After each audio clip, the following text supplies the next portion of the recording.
6. Good evening. How are you? BBC Radio Manchester.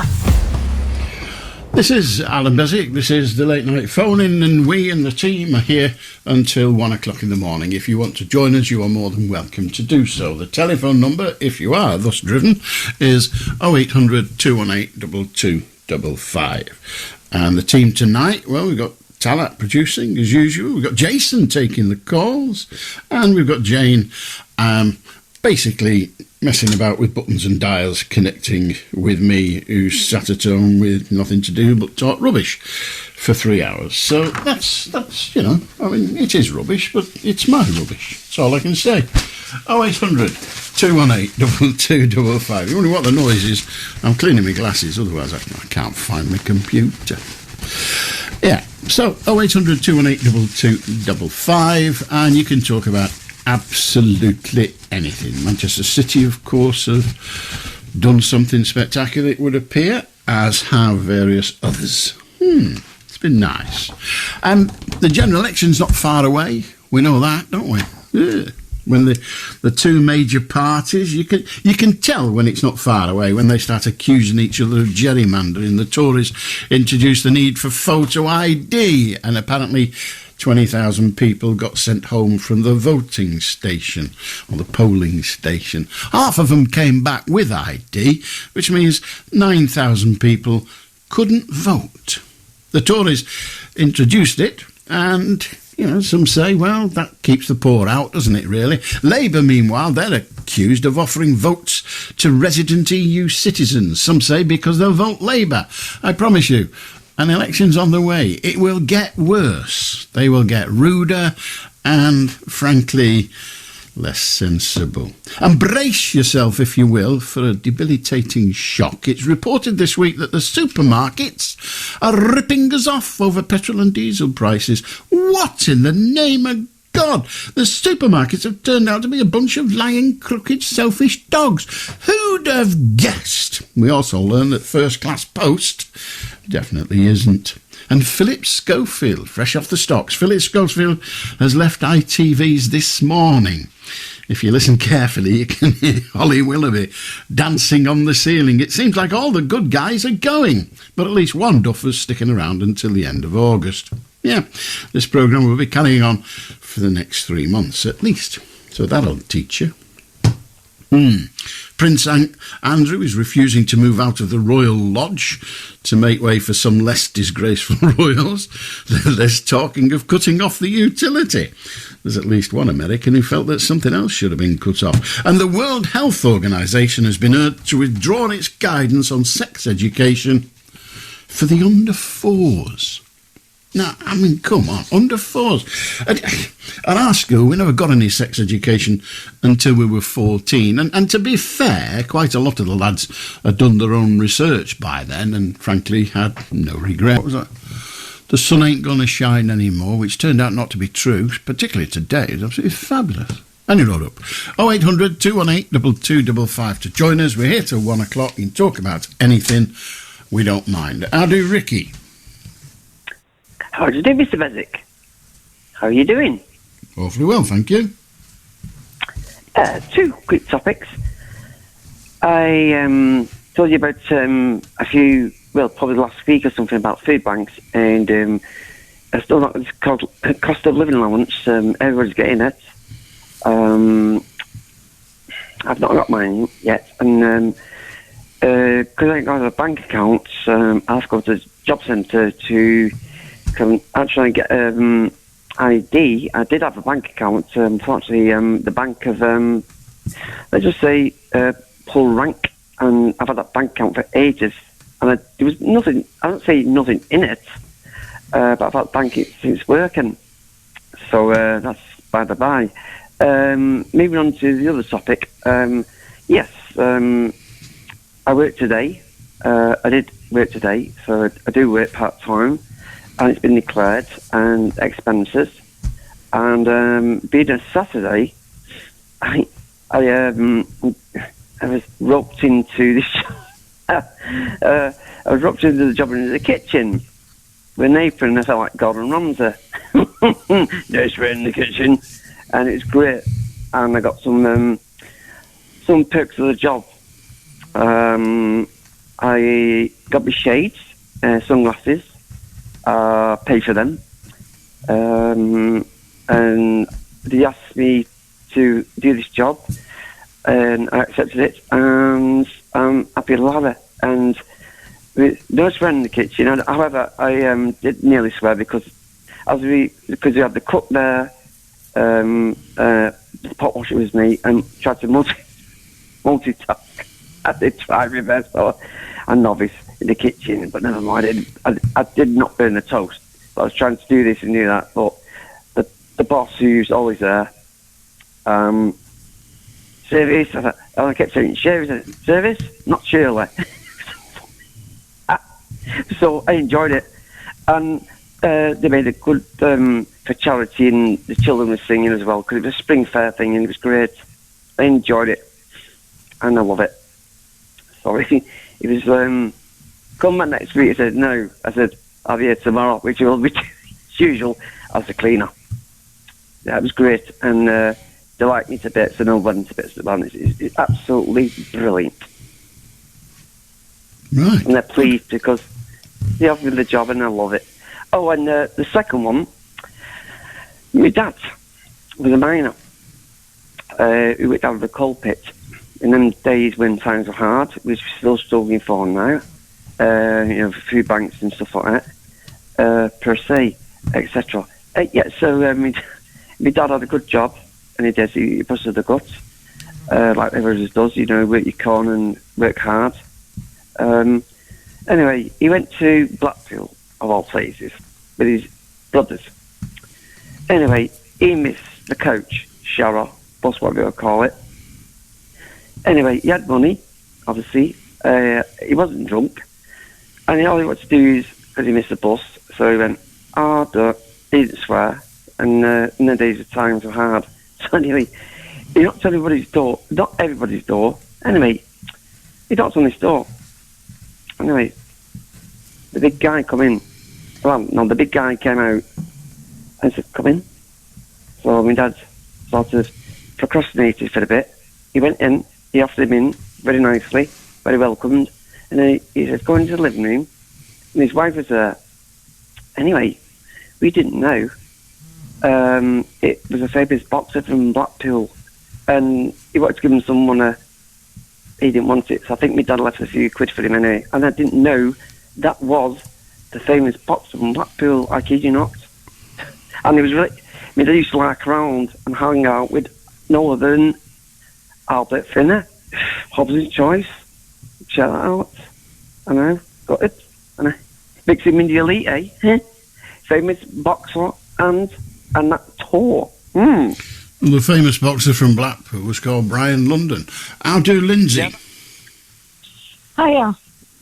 I want to talk about royalty cards. I know Trevor was talking about them last week.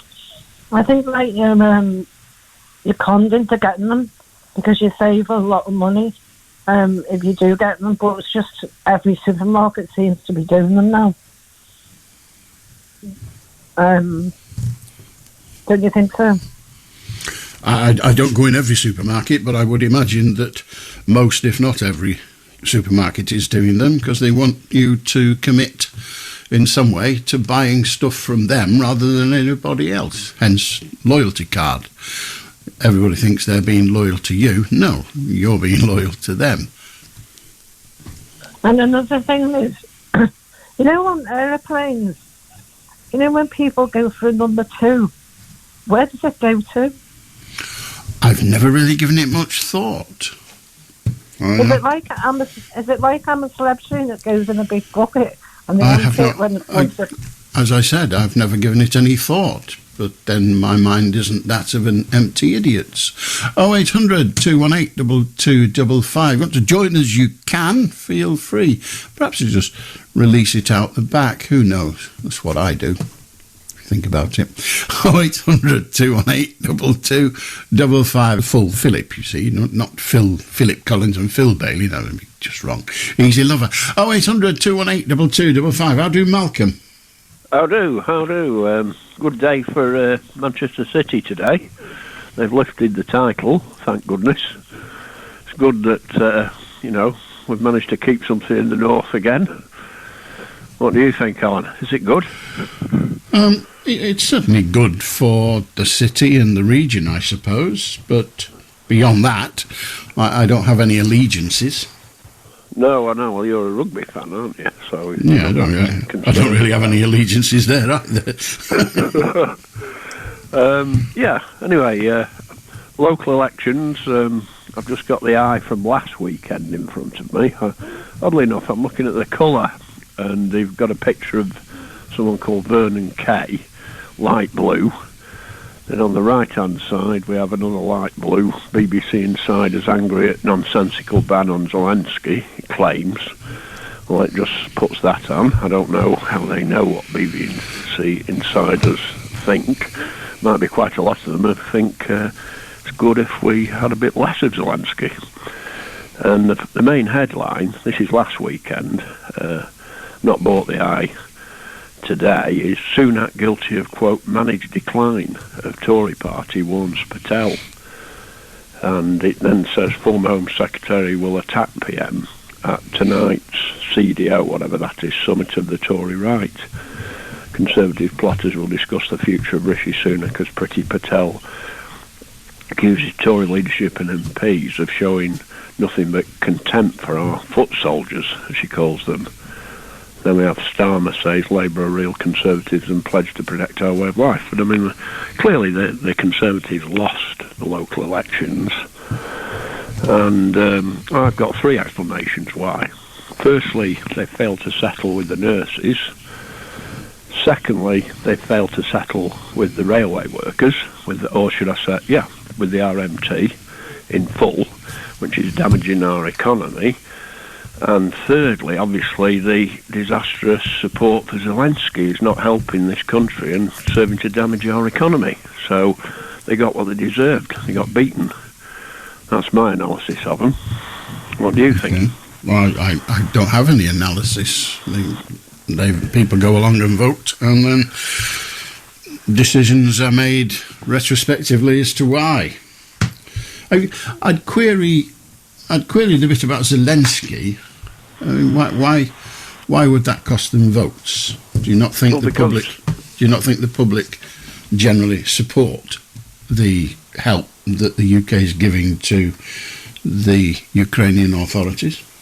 No, I don't. I think that a lot of people are realising that it's damaging our economy, and at the end of the day, the first duty of the British government is to protect the economic security of the people of this country. No, that isn't its first duty. Its first duty is to protect this country. And if you perceive the possibility of a physical warlike attack on this country or its properties, then the government has a duty to defend against that. Now, I'm not saying that is the case, but the first duty isn't to protect the economy, otherwise we'd never fight a war. The job is to protect this nation. The security of the nation is first and last, really. Well, I mean, the problem is if you damage your economy by engaging in unreasonable interference in Russia's backyard. But as soon as you start introducing adjectives, it gets tricky. I mean, a simple question. The Second World War completely obliterated our economy. Should we have said to Hitler, it's okay, it'll be cheaper if we let him in? Well, obviously... Is it a yes or a no? Is it a yes or a no to that question? My view is... Is it a yes or a no? No, you won't. You'll answer yes or no, or you'll get Adolf, yeah. Right, so you think they should... So you believe that when it is thought to be in the country's secure interest, we shouldn't count the money, we should fight the fight. Now, it's a long stretch to supporting Ukraine, but perhaps if we'd have supported Poland a little earlier, in a different way, perhaps we could have avoided the Second World War. What do you think? Well, I mean, my relatives, one of my relatives liberated Belson. So He did awfully well, didn't he? Pardon? He did awfully well, just one of them. No, it wasn't a he. It was a woman, a female nurse who went in after the end Indeed. of the Second World War. She didn't liberate them. And, Come on. If we're going to play them, one of my relatives. If you're going to say one of my relatives did this, therefore we should base government policy on it, I'm going to say cobblers. And well done, your relative, but it's still cobblers that. Yeah, I'll take your point there. Because your relative did something, the British economy and the British politics should follow your desire. If she was asking for it, it might be a different kettle of fish, but you just happen to be related to her. There's no value whatsoever. The key point is, let's remind ourselves of a bit of history, and as it happens in the Second World War, we opposed the Nazis, didn't we? We did. As indeed did the Soviet Union. Indeed they did. Union. We've got around to this, have we? We've got around to you being the red under the bed again.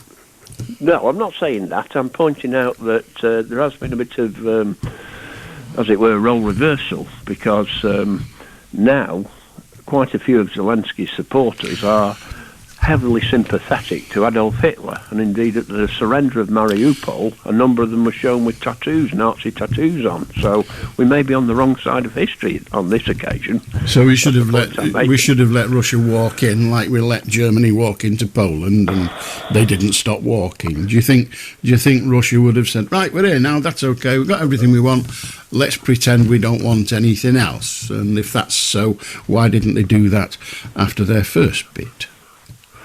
I mean, the point, the whole history of the way that it's been reported in the MSM is slightly misleading. No, it's all right. The real war started in 2014. Malcolm, we've got down to it's the press's fault. Good night. No.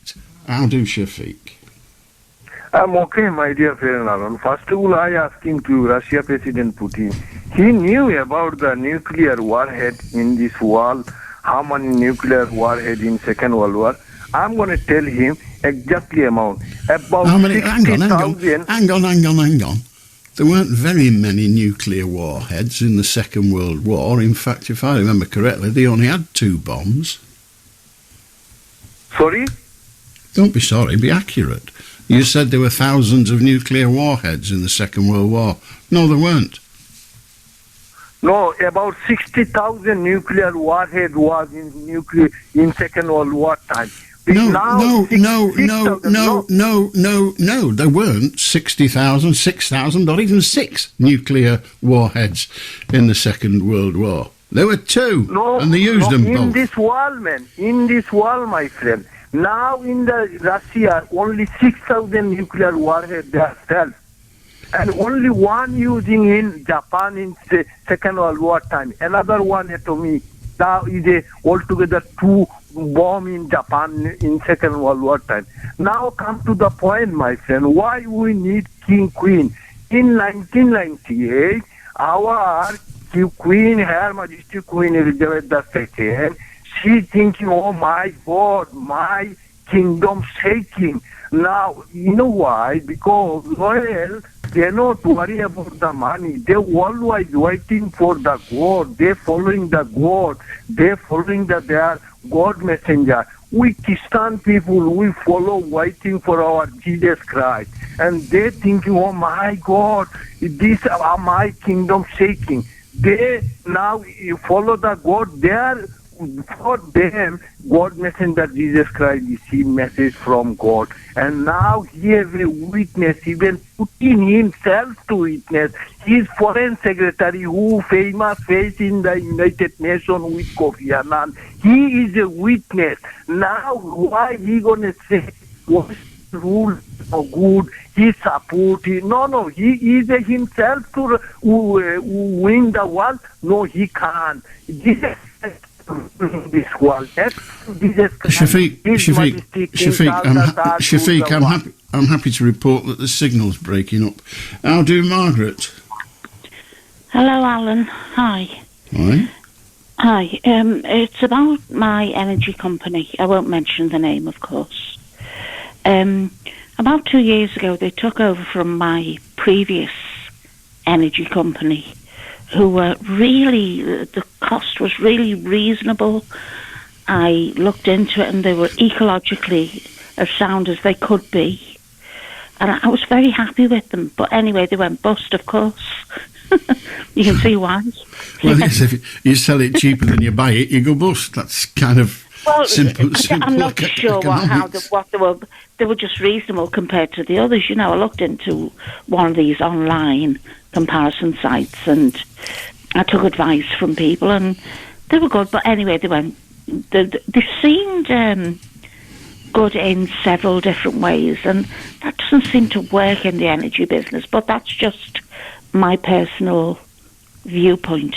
But anyway, so a big company took them over, and I had no choice. They took my account.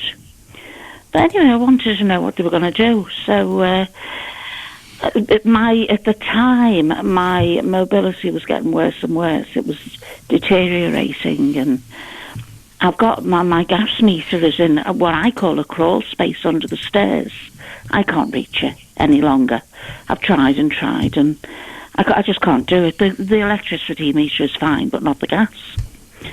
And my heating is gas, you know. So, but anyway, so they took over. This big company took over from the company that went bust. And I checked them out, and they said, "Oh, don't worry, we'll sort stuff out." They said, "Anyway, we've checked. This is about 2 years ago. We've checked, and you have smart meters." I said, "Well, that's news to me. I've lived here 50 years. I don't remember. Well, perhaps that. I actually thought perhaps it's me. Perhaps it's my memory fading.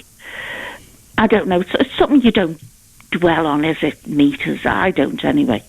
So that was that. That was 2 years ago." And then they said, "Oh, I'll tell you what we could do," which I really like the sound of. They said, "We can charge you direct debit in full every month for everything that you use, all of your electric, all of your gas." And I like that. Again, strangely enough, I hate being in debt. I like the idea that everything's paid off at the end of the month. So I thought, that'll do me. I took it on, and that was it. And then I started getting estimated bills. I said, "Well, just hold on. I've been told I've got 2 smart meters, and you don't need to estimate the bills. You can charge me in." There's actually a name for it, which I don't even remember the name, to be honest. But it's just, let's say it's called pay in full. It isn't, incidentally, so it doesn't give a clue to the company, the name of the company, but let's say it's called pay in full. And then you're receiving estimated bills. So I want to pay in full. Anyway, long story short, for 2 years now, every phone call they've contradicted themselves. 1 minute they're saying, "Oh, don't worry," because you see, I cannot read the meter. I can't do it. I live alone. My family isn't in Liverpool, and it sounded perfect. They'll read.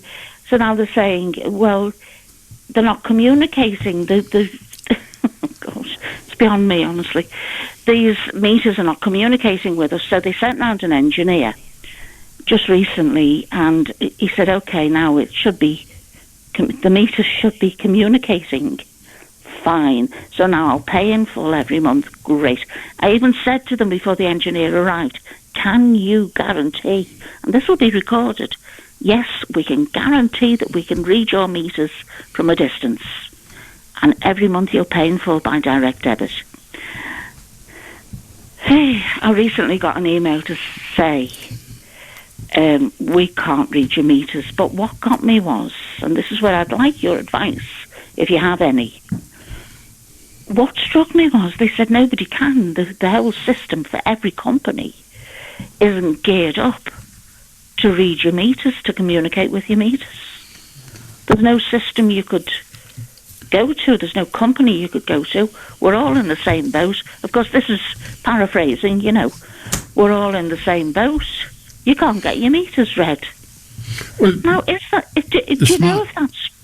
The smart meters, unfortunately, for reasons best known to the idiots that invented them and brought them in, the smart meters aren't all the same, so they're not universal. So often, if you change supplier, then the smart meter that you have will no longer work with that supplier. Now, there is some plan. I don't know how far ahead that plan is, but there is some plan to make them universal so that when you change, the next company will be able to access your information via the same Can I just smart interrupt, meter. Alan? Of Sorry. course you can. What they're saying is no company can read my meters, even though they've only just been converted into smart meters, only just a month ago. And they're telling me now by email, nobody can communicate with your meters. That's just how it is for now. Sorry. Right, it's a failure in the system, and we're working, all companies are working hard to rectify this. That's what they're telling me. Well, the smart meter system is, should we say, less than reliable. I mean, I have a smart meter, and each month I get either a bill for both types of energy, the gas and the electric, or else I get one and not the other, which is weird because it's in the same place. It's, it's next to the meters. I don't have it in the lounge. I'm not one of those people that watch it tick over. But I just think, well, if it's working for one, why ain't working for the other? And if it was just one, if it was the gas that was missing every month, then it's clearly a connection between the gas meter and the smart meter. But no, it's different. Incidentally, they're weird. They're crap. They're supposed to be able to talk to each other. I'm talking about the meters now. They're supposed to be able to inform each other. And I'm thinking, do you think I'm a bloody idiot? Now, I might be. Do you know what I mean? It's so infuriating. I might be an idiot, but I don't want them telling me. No, you want to find out for yourself. I know the feeling. Well, I can do that. But I mean, the smart meter system, despite the fact that government are frantic about it and have put all sorts of pressures on the energy companies to introduce them, I mean, it's poor. It really is poor. Poor, you're being very kind for a change. Well, no, I mean, I'm saying poor because millions of people have got them. Kind word. Millions of people have got them and thousands of them are peed off by them, but the other lot are okay with them. So, it's poor. It's not by any means perfect. And it's going to be a long while. What gets me is I don't like estimations. You see, I said during one heated phone call, I wouldn't walk into a shop and say, I'd like £5 of spuds. What do you estimate they might cost me?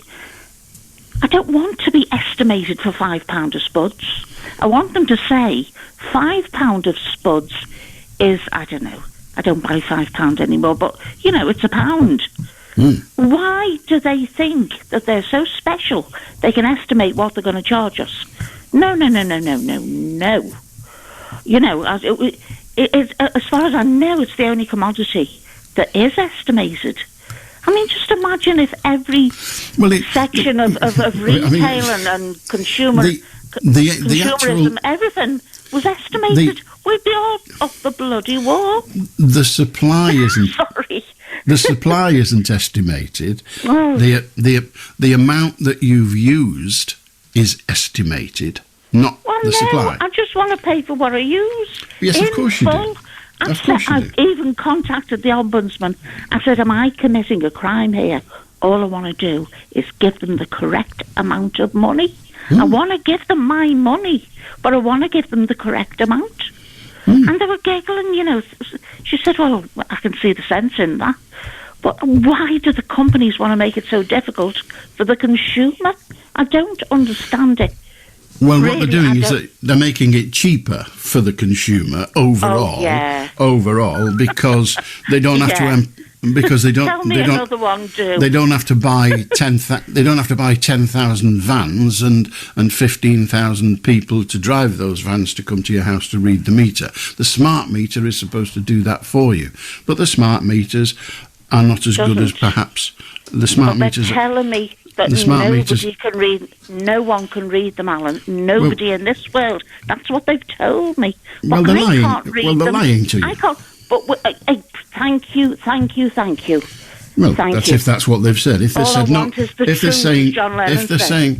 they're saying nobody can read your smart. That's what they're saying. That's what they're saying at the moment. Nobody can. No one. Okay. Well, but I can't. So I'm left. I like to budget. I'm not skint. I'm not saying I'm skint. And perhaps that's why. Because I like to budget. I like to be careful with money. We need to be. especially I'm on a basic state pension, and I'm kind of, I have mobility, I won't say disabled, I refuse to say it. You know, I have difficulties, which it does cost money to get taxis and blah, blah, blah. But anyway, we all, never mind our circumstances, in this day and age, every single one of us needs to be careful with money. Apart from these, when they're making billions and billions and billions of pounds, and they can't even read a metre for me. I'm elderly, on a basic state pen. Well, they ought to be ashamed of themselves. They should. However, just before I go, did you see the documentary about Brian Jones on BBC Two? I did. Oh, well, I can't say I enjoyed it. I found it kind of sad. I didn't know half of that information. BBC Two came up trumps yet again. I love the documentaries. You know, when they're good, they're excellent. And I just thought it was interesting anyway. But also, I tried to phone about, you see, as far as local, I'll be as quick as I can, sorry, I've taken enough time. Local radio, I love it. And I tried to phone to lodge a complaint today and got no answer. But my basic point is I can't see the difficulty with local radio. They're saying it's not financial. The BBC is saying the changes are not due to financial considerations. That's what they're saying. Well, in that case, it certainly isn't broken. Many, many people, and I know many who rely on local radio. So if it's not broken, why fix it? If it's not financial and it's not broken, why fix it? Again, I don't understand the answer, that. Well, I don't expect you to be able to understand it because it's not easy to understand. What they are saying is... I can understand a few things. I'm not... Sorry, go on. What the BBC has said... Yeah, go on. Come on, no dramas, go on. Well, shut up then. What the BBC is... Good night. Good night. I do, Glenn. Oh, I'm in Blackpool. I've been at a caravan site all week, now I'm at a hotel, and been lovely weather all week, glorious sunshine, and at this time it's very busy in Blackpool with fish and chip shop, with ice cream places, donut, Blackpool. I think it's a brilliant place. Do you ever come to Blackpool? Really? Well, I got this hotel for £30 a night, which is not bad, is it, like, £30 a night, and there were a singer on all tours night, there's a food on all tours and all that, and I love it. Every time I come to Blackpool, it's something different. You know, it's like a different hotel, different day, and I love it, I know. I love it. And I'm here till Monday and back to work Tuesday. Okay, have a good week. Okay. And you, ta now. 0800 218 2255. How do Neil? Oh, sorry there. Hello, Alan. Yes, hello. I'd just like to change the thing about hedgehogs, if I may. Okay. Because I saw about 9:30, it gone darker and that, so, I've got CCTV all around, and I'm not, I just saw these 3 little black things walking along on the front of my big front garden, right at the bottom, and I thought, what's this? So I rewound it, and all that, and they were 3 hedgehogs. And I thought, how lovely is that? It's pretty damn and good. They were just... and they were just about, best thing about it, they were about 1 foot behind each other, 3 of them just walking from one side to the other, 3 behind, and they were in unison, and they were like they were on the, on the parade square. Honestly, they just, and I looked like that, they marched in unison, and I thought they were lovely, so... Yes, so I just like to say that, I love wildlife like that, so... Was it dark at that time, or was it dusk? No, it was just what me CCTV, well, it was that, it had just gone on to the infrared, when it goes dark. It was, I think it had gone dark. So you saw them in infrared? Yeah, on me, just... No, I'm only asking because if hedgehogs are out in daylight, That's a sign that they're in distress because they're nocturnal creatures. Yeah. Oh, they definitely gone dirty, and then I've seen the odd one on me garden, going around that. But these three were just coming along, one side to other, marching with each other. I thought it was wonderful. They're fabulous creatures. No, doesn't say as well. And then, I just saw that, and then it was, but those three, I didn't think they were very friendly. Because they won't. Do you mean friendly with each other? No, friendly in general, because they won't let any species use a hedge because they hogged it. Oh, very good. Thank you. No, but honestly, it was true. That story's true. Thank you. Bye bye. No. I'll do Tony. Hello, Alan. Hello, hi. I'd like to talk to you about deaths, DEATHS. Now, I've got some information here. Now, I've got it off Office of National Statistics and also our world in data. Now, what I've noticed, I actually looked at something the other day, and it's about excess deaths around in the UK and around the world.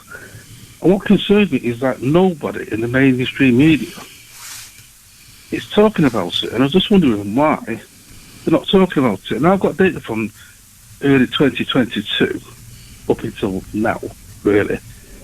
And when I looked at this data, actually 4 days ago, it said the weekend in the 16th of April, so that's the weekend of the 16th, which was the 21st of April this year, in the UK, there was plus 22% increase in deaths, excess deaths. Now, when it started, really, COVID was on the decline early last year. There wasn't as many deaths as there was previously.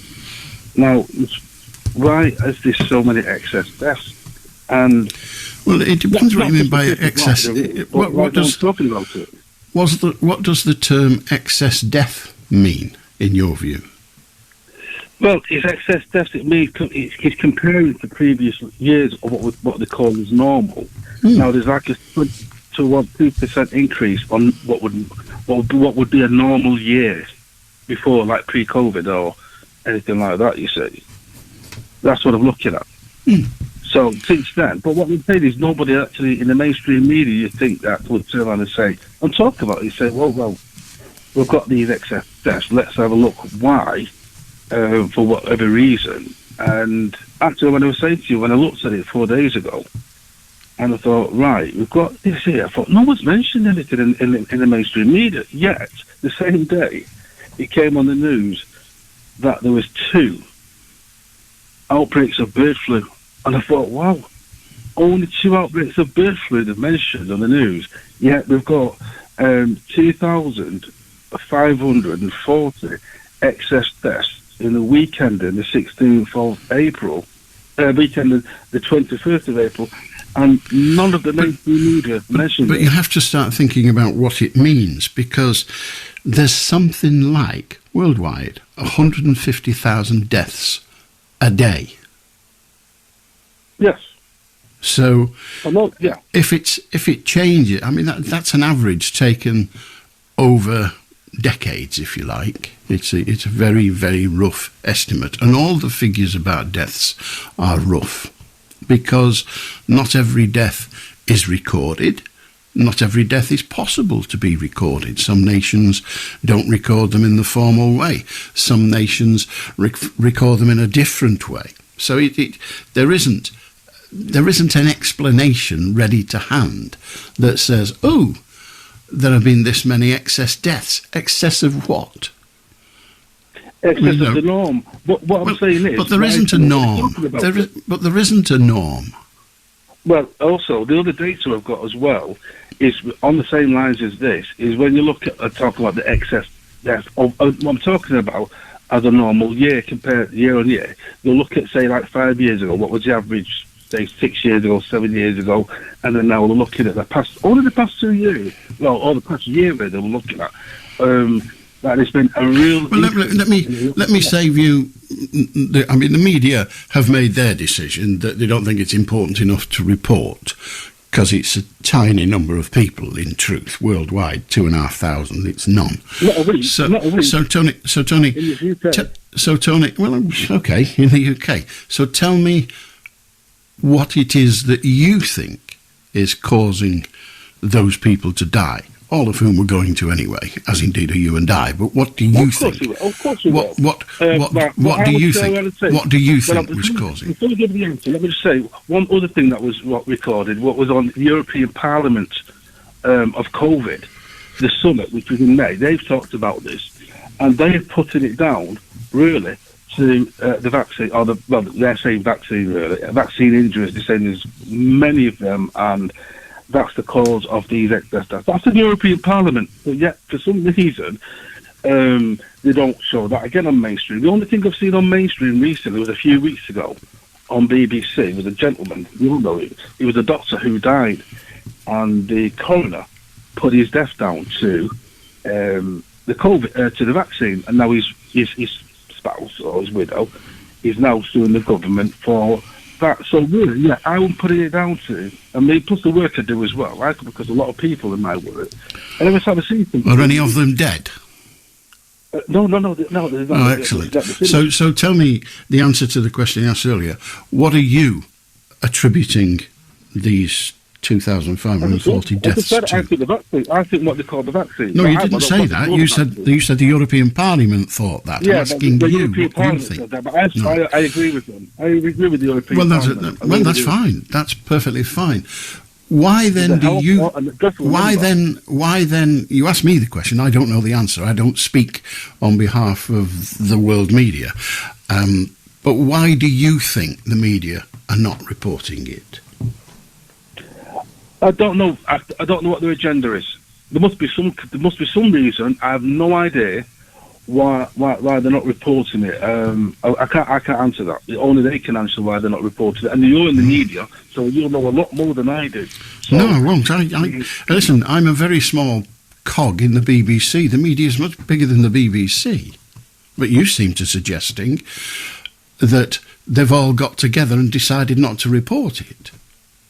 Well, it seems. Well, it's not just the UK I'm talking about. Now I'm talking about worldwide because I've looked at this. But notwithstanding that, notwithstanding that, you're saying that there is a universal reason, in your view, that the whole of the media, with its hundreds of thousands of people involved, the whole of the media are ignoring this piece of information that you think is quite important. They are. And like I said, well, let me ask you again. When do you think the meeting took place between these hundreds of thousands of journalists to come up with this universal policy? Meetings took place, but all I will say is that I can only go off the data and what I see and what I see in the data, what I hear personally from the work I do with people on a daily basis. They tell me that every minute I'm hearing that somebody else has died, and it's not just. I know people die all the time, but it's a significant increase in these past 2 years, especially this past year. The people that are working a lot, still work in medical, and the amount of people that they'll say, and people come into me and saying that they've had blood clots, or somebody's died of a stroke, or a relative's died of a mysterious rare blood condition. I'm hearing that, and I'm hearing that on a weekly basis, and I think to myself, you never heard about these or cancers that are just aggressive cancers. And then when you look on television, you see people that are dying who are quite relatively young, maybe in the 40s, even if they're in the 80s. You think to yourself, well, you just suddenly died, and you just wonder there's something why they're not letting us know. Now, I've told you about the reason I think. When you say they're not letting you know, you do know. Not the mainstream media. Not the mainstream media. When you say the mainstream, what is the mainstream? Where are you getting your information from? Is it three blokes with a notebook? I told you. The European Union, the European Union, the European Parliament isn't the media. No, so how did that information?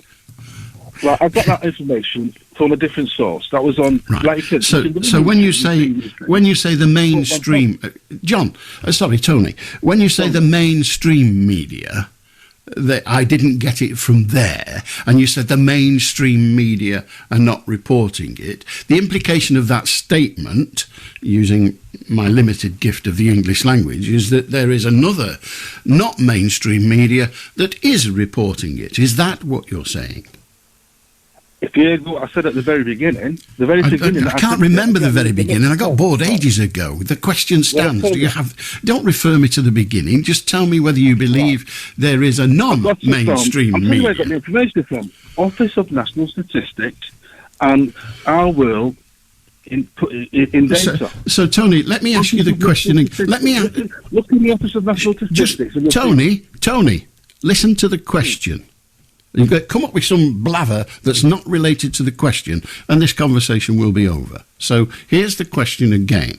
Your statement was, not a question, why is the mainstream media not reporting it? And I said to you, a question, and that was, is the non-mainstream media reporting it? Yes. Excellent. I knew we'd get there in the end. Thank you. 0800 218 2255. You want to join as you can. Pick up your phone, have your say. How do John? Oh, good evening, Alan. How are you? Awfully well, thank you. Excellent. Well, I phoned up to speak about electric cars because, but then listening to the last conversation there, that was very interesting. And there is a definite correlation between heart problems and the mass rollout of the vaccine, but that's not what I was calling about. What I was calling about, and perhaps you can enlighten me on this, or perhaps another listener can, all these electric cars. Now, everybody's thinking, I'm great, I'm eco-friendly, because I've got an electric car that just needs charging up. But my question is, where does all the electricity come from to charge these cars up? Now, I live on a canal boat, and there are electric canal boats with solar panels on the roof that obviously charge the batteries and drive the propeller. But I don't see these cars with solar panels on the roof or anything. So my question is, where is all the electricity coming from to charge? Well, last week was the first time, in answer to your question, last week was the first time that more than half of the electricity being used in the United Kingdom came from renewable sources. Oh, that is wonderful to hear, Alan. Wonderful. Yes. I don't know whether it's wonderful or not. I can tell you, if you're interested, right now, and I mean this moment, in the last 10 minutes, the majority of the electricity being used in this country at the moment, right now, is being generated by gas turbine because it's dark. Yeah. The next highest is nuclear. Sorry, I lied to you. Wind is the next highest. Nuclear is the next one after that. And obviously there's not much else going on at present. The wind's doing us all right. So the gas turbine that we started at, the first one you mentioned, the gas turbine, what makes the... is it fossil fuel or not? It's gas. Gas. Gas is a fossil fuel, yeah. It's gas from out the ground, from and gas tanks. That's the bottom, that's the main producer of electricity. Well, at the moment, I was telling you, right now it is. Yes, because, if you're relying on sun power, it's not going to give you a lot in the dark. Oh, tell me about it. I know. Exactly. So if you had a motor car that operated off solar panels, then it'd only go around in the daytime.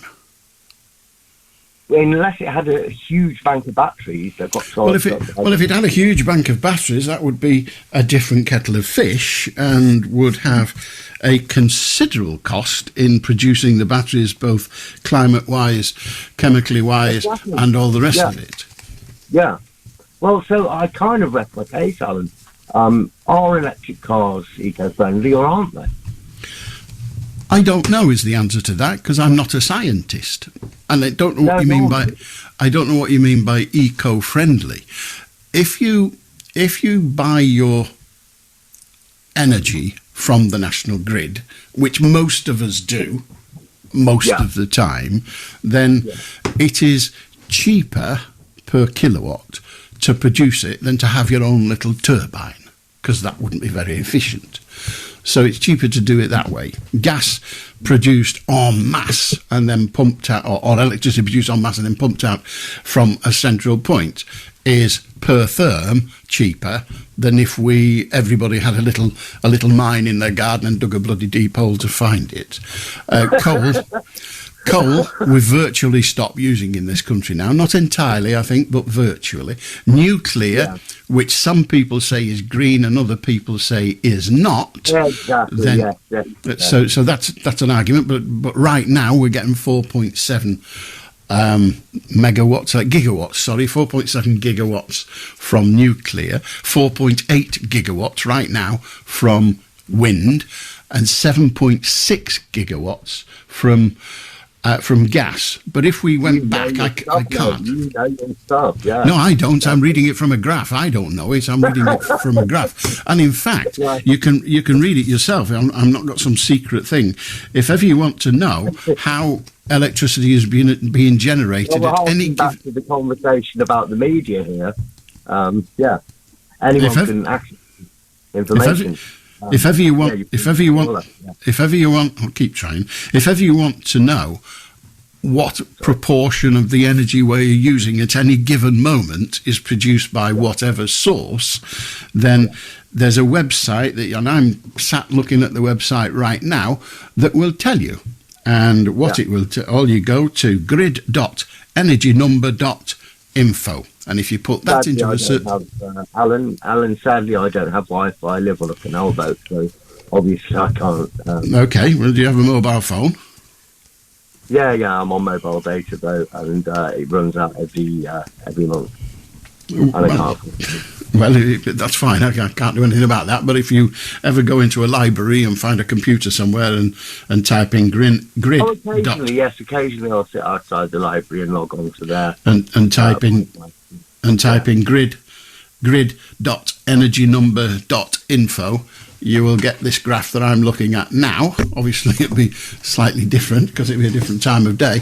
But if you look at it during the day, you will find that considerably more of the electricity generated, which would then be sent down wires to these electric cars, considerably more of it will be created by wind and solar, and considerably less of it by gas or nuclear. Well, it depends on your opinion of nuclear, as you just pointed out. In some ways, I think the word itself is really interesting because obviously it's nuclear because it's splitting the nucleus, but at the same time it's nuclear power. So, I'm sure somebody who was wiser than me with the English language would be able to give that a name, nuclear. If you understand what I'm saying. I do understand. I don't think the term nuclear. I don't think the term nuclear emanates from. Having a discourse about the etymology of the word is probably less useful in trying to find out what the energy is. But we're getting off track here. Sorry about that. The problem with nuclear energy is that it has a waste issue that they've not yet found a solution to, and also it isn't easy to get the uranium and whatever other substances they use to make the energy, if you like, to convert the energy. But that's the same with gas, and even when you start thinking about wind power, you think, well, look at those turbines. They're 100 foot high and dirty great big lumps on them. They're made out of something. Where do they get it from? So they must have got the raw materials from somewhere, because that involves digging holes, presumably using the old-fashioned diggers, which are internal combustion or diesel, and then you've got the processing of the material, the aluminium, the steel, or what have you. So you can't actually get energy gratis, even if you just put a sail on the roof. You've got to buy a stick and a cloth. Yes, I suppose so. So there's none free. So what they're looking for is less polluting ways. I mean, you could put up great big wind farm turbines, and you wouldn't get out of wind. It's just air, isn't it? It doesn't, it's not like we put 100 of these up and we won't have enough wind for another 100. It doesn't work like that with nature. I've no idea. The reality is that you've got to have them in different places because it's windy in different places at different times. Yeah. And they've got to turn as well. They've got to be very... I mean, there's really posh canal boats with solar panels that actually tilt in the direction of where the sun's coming from automatically. But does the canal boat run on the electricity generated in that way, or is it still a diesel, but they're running their telly? In general, they're still diesels, yeah. Exactly. Yeah. So all they're doing is getting a little bit so they can run their telly and their washing machine or whatever the hell they have on these canal boats. That's right, yes. Yeah. Okay. So they can, but it's still better than in and listen to your excellent show on the radio. Indeed. And in green terms, doing that, even though they're not driving the boat with it, because that would mean taking the diesel engine out, putting an electric one in, and all the rest of the palaver. But Alan, you don't drive a boat, you sail a boat. Well, whatever. Sail, drive, aim. You'll be telling me you park it next and don't moor it. Perhaps you just, if you park it a lot, then it's parking more. I don't know. However you get the thing to go along, scaring the fish along the canal and getting the ducks out. Then you'd have to change the supply. I mean, I drive a hybrid car, which is halfy, if you like. Well, it's not even that. It gives me. I use a lot less petrol. Yeah. To get from A to B, but it means I don't have to plug it in anywhere, which is absolutely. No, I understand it. Yeah, we've had trains that are, there's a diesel generator that powers an electric motor, and that's been trains for decades now, hasn't it? So and eventually our trains will all be electric, and most of our motor vehicles will be as well. But it might be a way off yet. But good to hear from you, John. 0800 218 2255. If you want to join us, you can. If you want that website address again, just to check what the usage is at any given moment, or not the usage, well, it's that as well in gigabytes, but also what the source of the energy is, then it's grid.energynumber.info. If you go onto there, it'll tell you. How do Eileen? Hiya. I want to talk about water, water utilities and all that, the bills. No one owns water. No one can put claim to water. Well, basically, I want to know why my bill went up to £650 this year. And I paid it all off last year, right? So that was up to date. And basically what it is it's all owned by the sheiks, the Chinese. And what has pension funding got to do with water? Now, I read yet today that they are trying to put everybody's water up because of the sewage problems and people dumping stuff and it needs clearing. Well, just so you know, I've refused to pay my bill. I think we should all refuse to pay our bill because they can't be charging us different prices for the water bills. Can they, Alan? Yes, they can. But good night. 0800 218 2255. How do Ted? All right, Alan, kid. Just to say, you're going to Canada, aren't you, Alan? Yes. Do you know why own me? I'm sorry? Why own me in Canada? I don't know anywhere in Canada. I'm hoping the driver of the plane might have a clue. Well, in Wyoming, Canada, they film Close Encounters. It's called The Mountain. It's called Devil's Tower. Now, this mountain, Devil's Tower, was once a giant tree. Now, someone cut it off. I don't know who done it, like, but anyway, listen to this, Alan. Listen to this. You know the moon? I'm aware of the moon, yes. That was once a sun. Right. No, but as the moon was going around the earth, and then the sun that we've got now, everything was growing like anything, giant, whatever.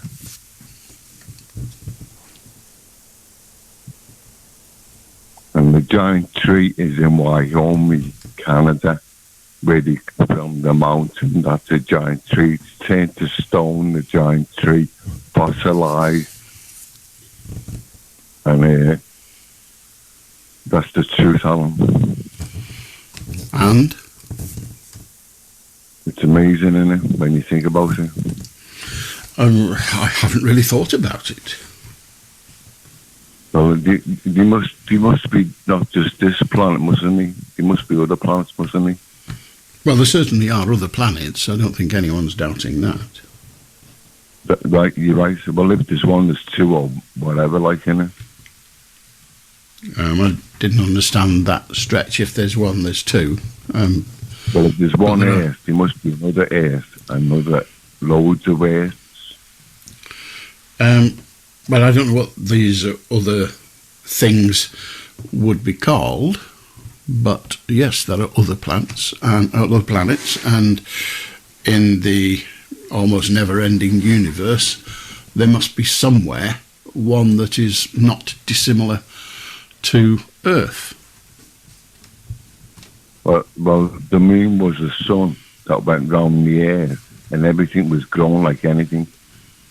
And then I don't think you'll find many people that agree with you that the moon was once a sun. It's true.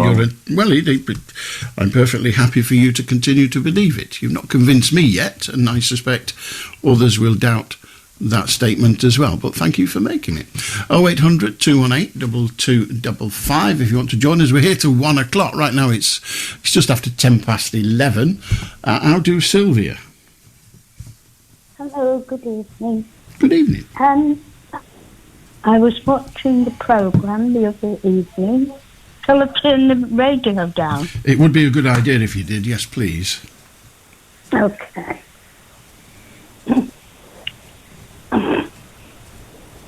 Oh.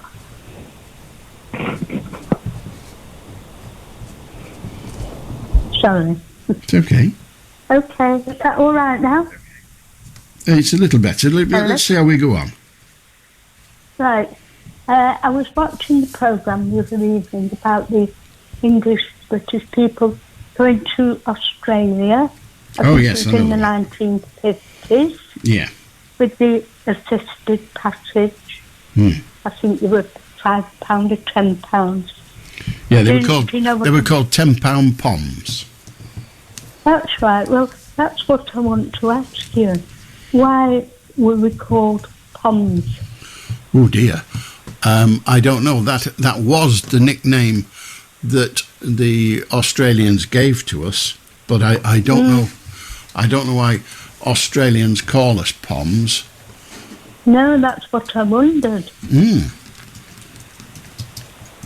I am doing right now because the expression pommy or pommy shortened to pom has been around for a long time. Is also used by New Zealanders.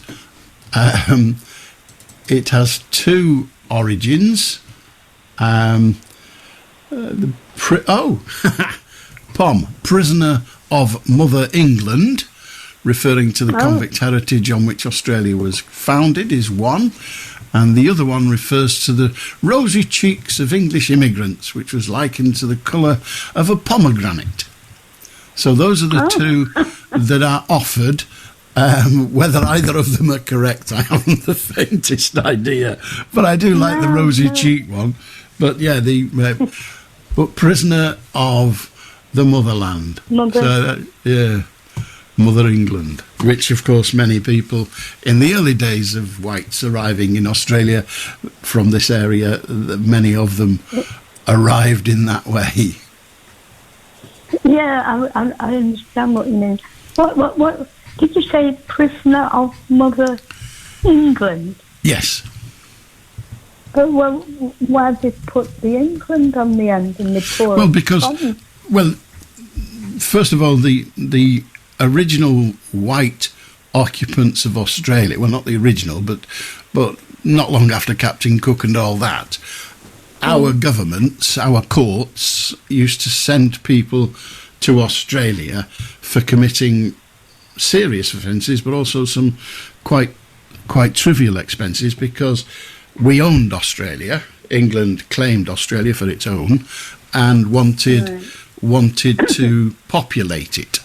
And the way they did it was by sending people to Australia to do to serve out their time, as it were. And you could get sent to Australia, believe it or not, for as little as stealing a handkerchief. Aye. So they were wanting to, quite. So they not by much, but they wanted to populate it, and that was how they did it. And there's been mean, it's not the only way they've done it.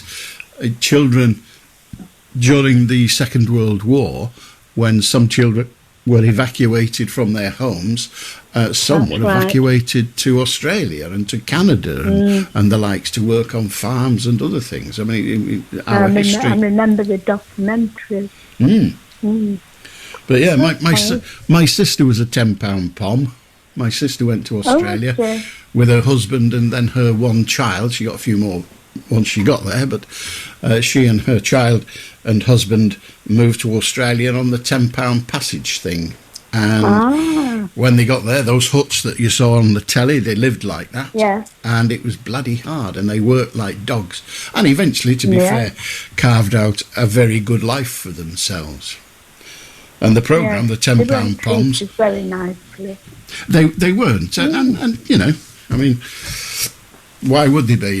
The indigenous Australia, no, not the indigenous, they were treated like filth by the Aussies, but the Aussies were saying, these people coming over here taking our jobs, mate.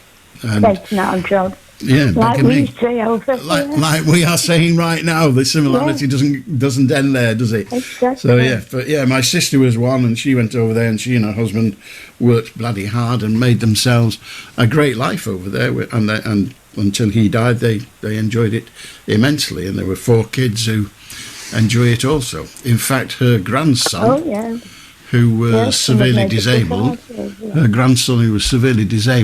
actually used to train as an Olympic swimmer for the Paralympics in Australia. But he didn't swim for Australia, he swam for Sweden because his mother was Swedish.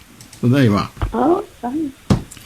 And getting a family tree here now. Indeed you are, yeah. I can carry on slightly in that Danny Brocklehurst, or Daniel as he calls himself on the telly, Danny Brocklehurst, who's from Manchester, who wrote it and writes many other very successful television things as well.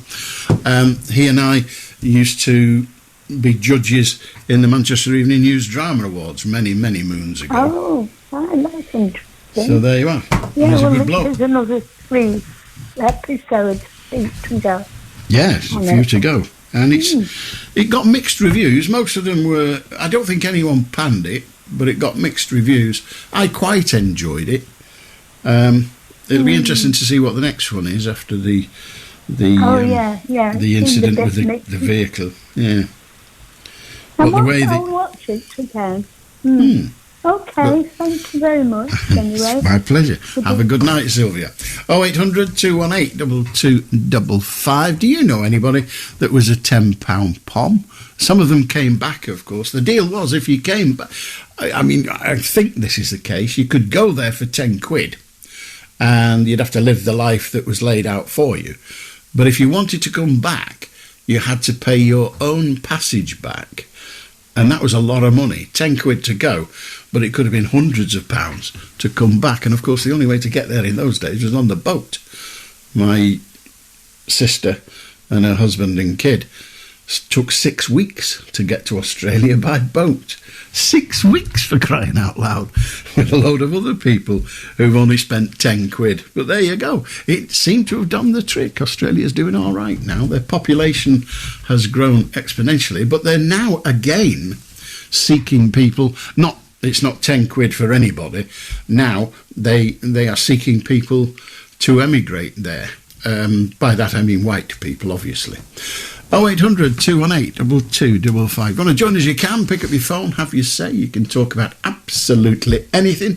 In the meantime, we'll have a bit.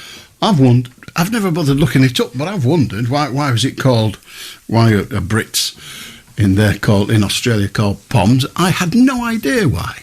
And the idea that it was related in some way to the rosy cheeks, I find a bit, come on, they've just spent 6 weeks on a boat, they're not going to have rosy cheeks when they arrive, are they?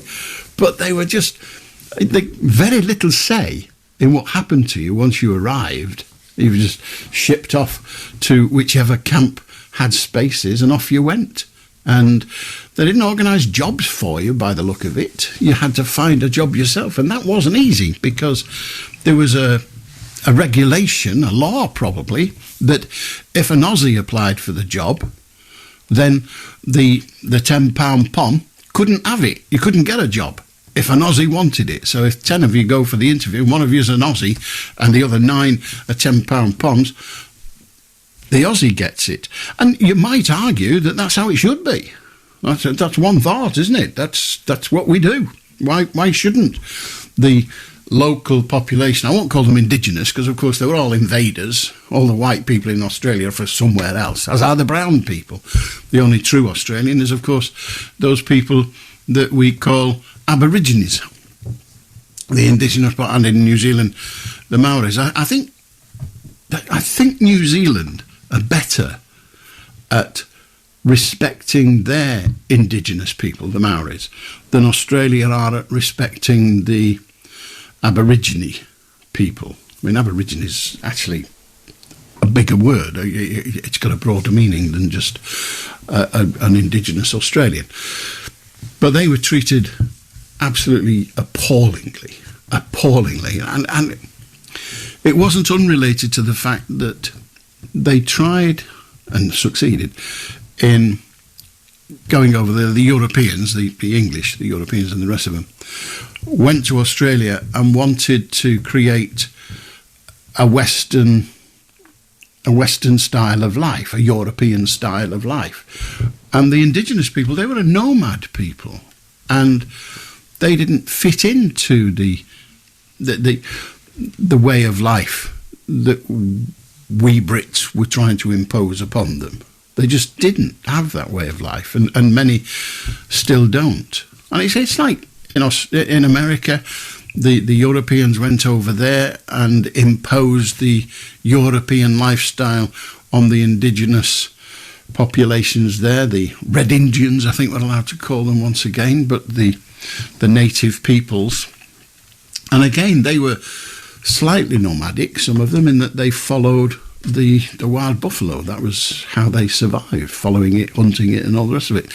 And not many of them were farmers, and that's when you start to get this sense of possession of land, when you start farming. So we have done, the United Kingdom and the rest of Europe have done serious damage all over the world. I mean, but it's okay now, because sometimes before a football match, the players genuflect, and that balances it all out, so that's fine.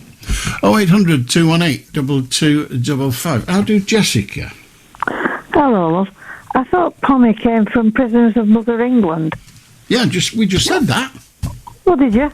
Yeah. Oh, sorry, I switched off when I phoned up. So I didn't. Yeah. As you said.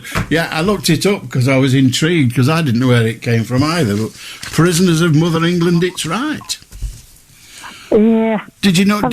You won't have heard it, but there was another one as well, particularly in New Zealand, where they also use the expression, and it was poms, because they had rosy. The English, when they arrived, had rosy red cheeks, not dissimilar to pomegranates.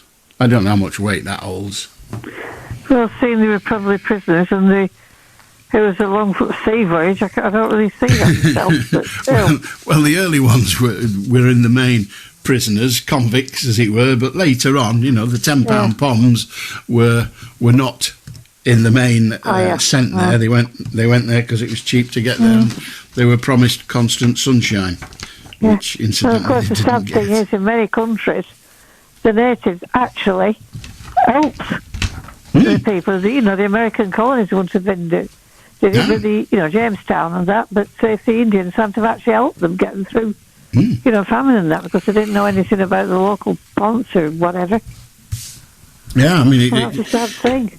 It is. I mean, how do you quantify it? You can't, can you? We have pillaged nations, countries all over the world, and that's the way it was. It's no good apologising. There's a propensity these days for senior politicians to apologise. Well, what the hell does that do? We still took all their gold, frankincense and myrrh, as it were. There you are. Such is life. I'm awfully sorry. I didn't mean to do that. Yes, I know you're poor. I know you're starving, and I'm quite rich. But you've got an apology. What more do you want? Okay, I'll genuflect then. There are all sorts of subspecies. They're all like children, really. Yeah, I know. We have this image of them being all sorts of savages who would start naked in mud huts. Of course, that wasn't true. They had their own civilizations. Yes, but we didn't understand them. It was we that were stupid. We couldn't fathom out that they had a different style of life. But there you are. It's the way the world is. Can't change it. More's the pity. Oh, true. Good on you, Jessica. Oh, true. Yeah. Cheers. Have a good one. 0800 218 2255 to join us. Dead easy. Just pick up your phone and have your say. The foodie police. Yeah. Oh yeah. There's foodie police. Oh, you can't have that without. What? With that? You can't do that. The foodie police have come clean and they've said that it's now okay to serve red wine with fish. At last I can sleep easy in my bed. Notwithstanding the foregoing that it's okay to have red wine with fish, that doesn't mean you can put the plonk in the tank. That wouldn't be good. But red wine, they were all right. They had some good songs. Quick shufty at Sunday's papers. They're all front pages at least. They're all raring to go. And Philip, of course, gets a mention. Well, why wouldn't he? He wouldn't be happy if he didn't. Why let him go without knowledge? The Sunday Express, they don't mention. Well, they do. Why Phil had to quit this morning. And there's a small photograph of him in their banner top, pulling a strange face.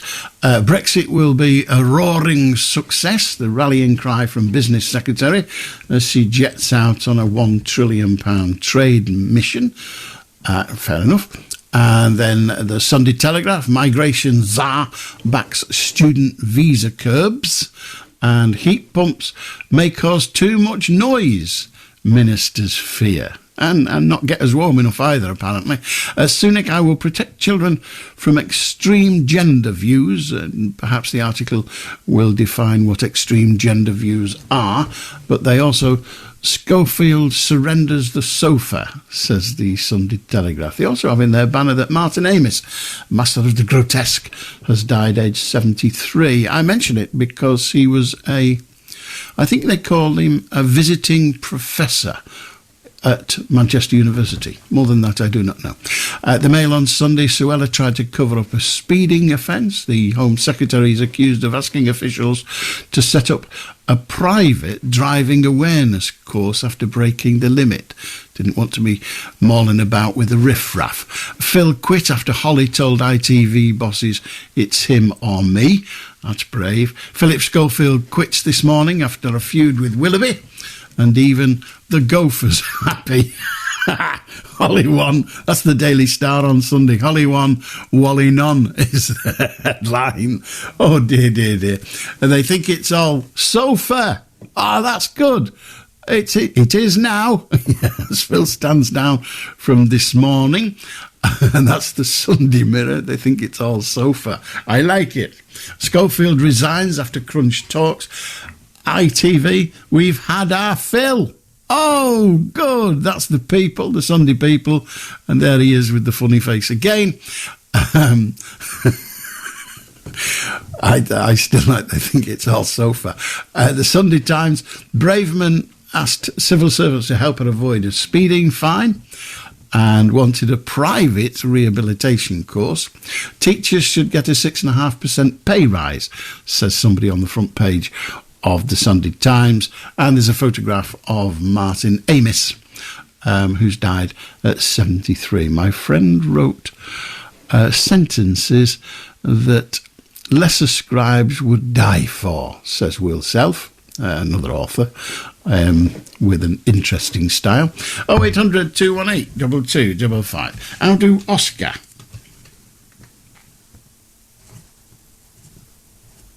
Whoop. Well, you get no Oscar for that. We were going to talk with Oscar, but the opportunity has disappeared.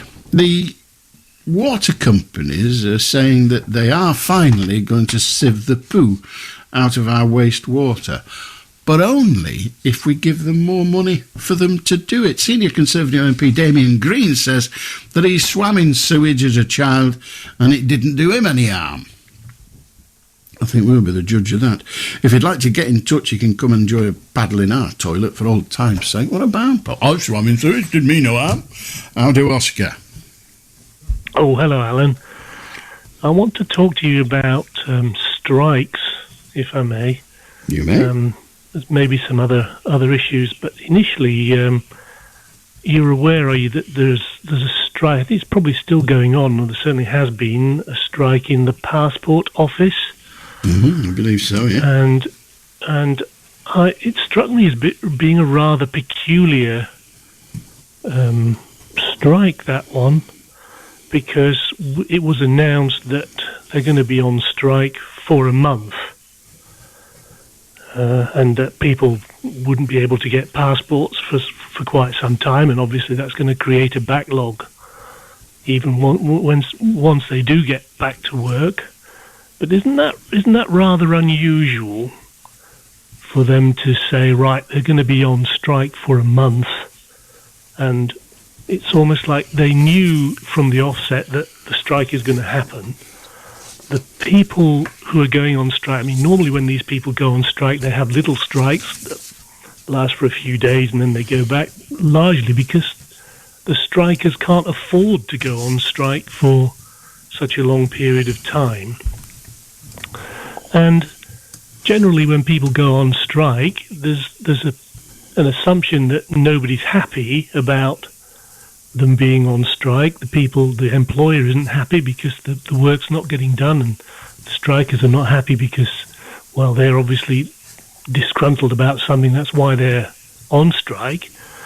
So isn't there often a presumption that a strike, certainly once it gets called and once it starts, that there will be some sort of a resolution to the strike, that the dispute will get, that they'll talk about it and maybe get round a table, and hopefully within a relatively short space of time there will be a resolution? So it seems unusual. I mean, there's been a lot of strikes lately. Most of them tend to follow the pattern that you don't get this pre-announced long-term period where, you know, they're just almost saying to you, well, there's nothing going to be happening. That's the strike. They're out for a month, and the people who want to get new passports, renewal passports and this sort of thing, are just going to have to lump it. It's almost like they've agreed that they're all happy about being on strike for this long period of time. Doesn't that strike you as sort of peculiar? I very much doubt that they're happy to be on strike for that period of time, or even at all. Or certainly nowhere near as happy as they would be if they deemed it unnecessary to strike because they'd got what they asked for. So I don't think they're happy to be off for a month. And it may be that being off, just taking a day off, striking for a day at the passport office, might have almost no effect. So they need to say to the government, look, we're going to be gone for a good while, so you better get round the table and talk. I don't know. I must admit, I've never heard of a strike striking body, a union saying we are striking and we'll be off for a month. But you do hear them saying, well, we're going to be off for 3 days, nurses and doctors and people. The railway, we're going to be off for 2 days here and there. And what these have done is said, right, we're going out for a month, and that's going to have massive consequences, particularly when we're doing it in May through to June, when a lot of people have suddenly realised their passport hasn't got enough life left on it to get them abroad. Who knows? Right. But presumably then that means that all the workers who have, I think they do have to kind of take some sort of a ballot, they're all happy to accept that they're willing to go without wages for a month. I mean, I'm not saying necessarily that everyone's happy with it, but it does almost seems like they both sides have agreed that, well, it's just going to have to happen, and that the people who are going to be most unhappy are the people who require the service. And it almost makes me wonder if there is an element of thinking within the government that, well, actually, if people are having difficulty getting passports renewed, that we're not really too bothered about that. It's just, otherwise I find it hard to understand how it can be explained the way that it's been presented to the public. I mean, I suppose a lot of people are not going to be in need of a passport right now, so it's not going to be something that has a huge impact widely that would cause a huge upsurge of protest from the general public on the whole. But to me, it seemed like an indication of something a little bit worrying going on, a little bit sneaky, a little bit sinister, that they almost want to have this level of disruption in the system, especially when it comes to something like the general public being able to travel internationally. Well, again, I can't speak for the union and have no desire to try, but clearly they have decided that as if you like, a negotiating tactic, which is what a strike is, as a negotiating tactic, that they'll say to the government, we're going out and we're staying out for a month. I mean, I was talking to my accountant just the week before last, and I said, well, can you check this with the revenue? And he said, no, they're on strike, can't do it.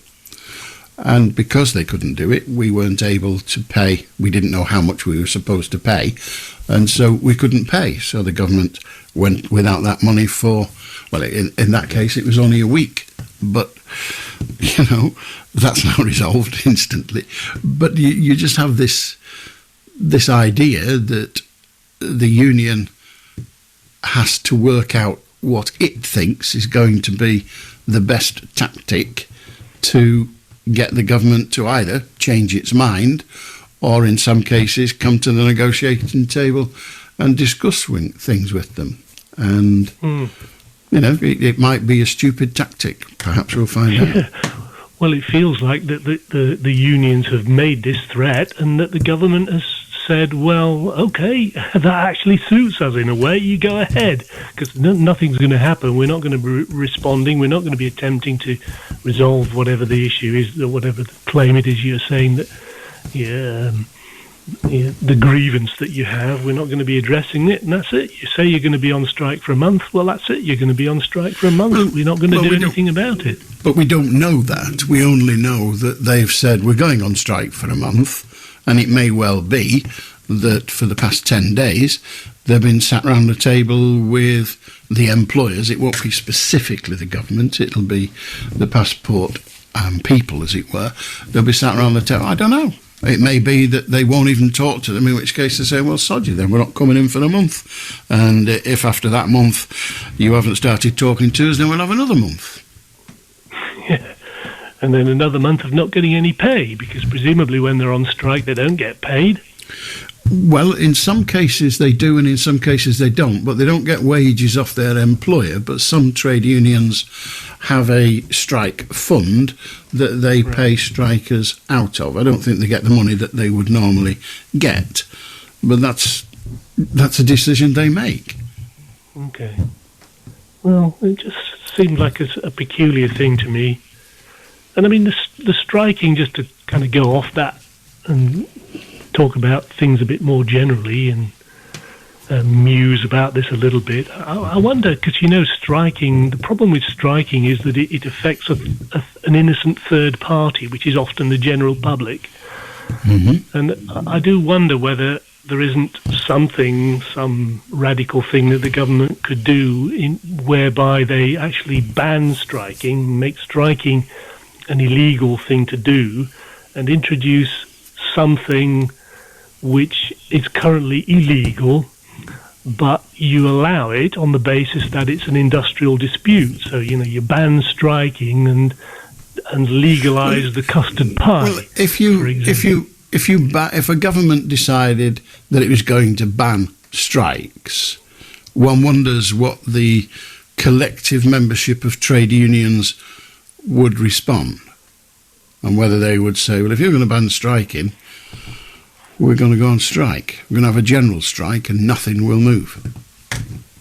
Right, but how about if you gave them, in place of striking, you gave them something they could do which would affect the employer more directly in a way that would avoid causing grief to the general public? You have to consider the triangle. You've got the customer, the general public, you've got the employer, and you've got the employee. Now, it isn't a proper triangle, because the employee has no responsibility to the customer. The employer buys that responsibility from the employee so that the employer can satisfy the needs of the customer. So all that the worker is doing, all I'm doing here, is making sure that the Director General doesn't have to come and sit in here at the dead of night. I have no obligation to the people listening to this programme, other than the one I choose to have. The purpose, the responsibility to put a programme on the wireless is the BBC's, not mine. I just happen to be the one that they've chosen to use to achieve that requirement.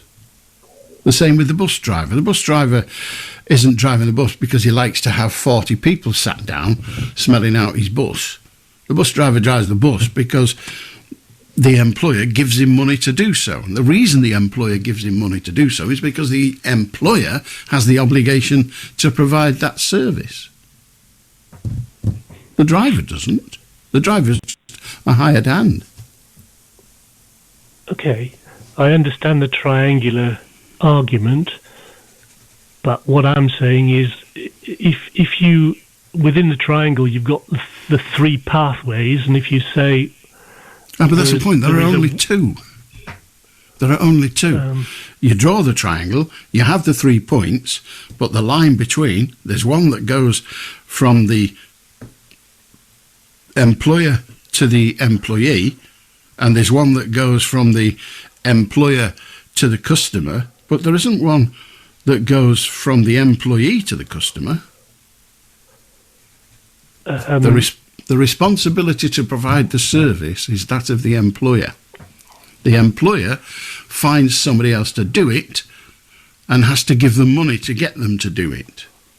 After that... Okay, but what if there is something you can introduce which allows the employee to more directly inconvenience, if you like, or punish or express anger towards the employer directly, something which is not allowable now because it would be illegal, but if you change the law... What do you have in mind? What do you have in mind? That's why I use the metaphor of a custard pie, and I say if you allow the employee to approach the employer and say, right, I'm unhappy with the contract that I have with you or the way you're treating me. Here's a custard pie in your face, right? And I'm going to keep coming to you, and I'm going to keep putting a custard pie right in your face But until the custard pie is secondary. The employer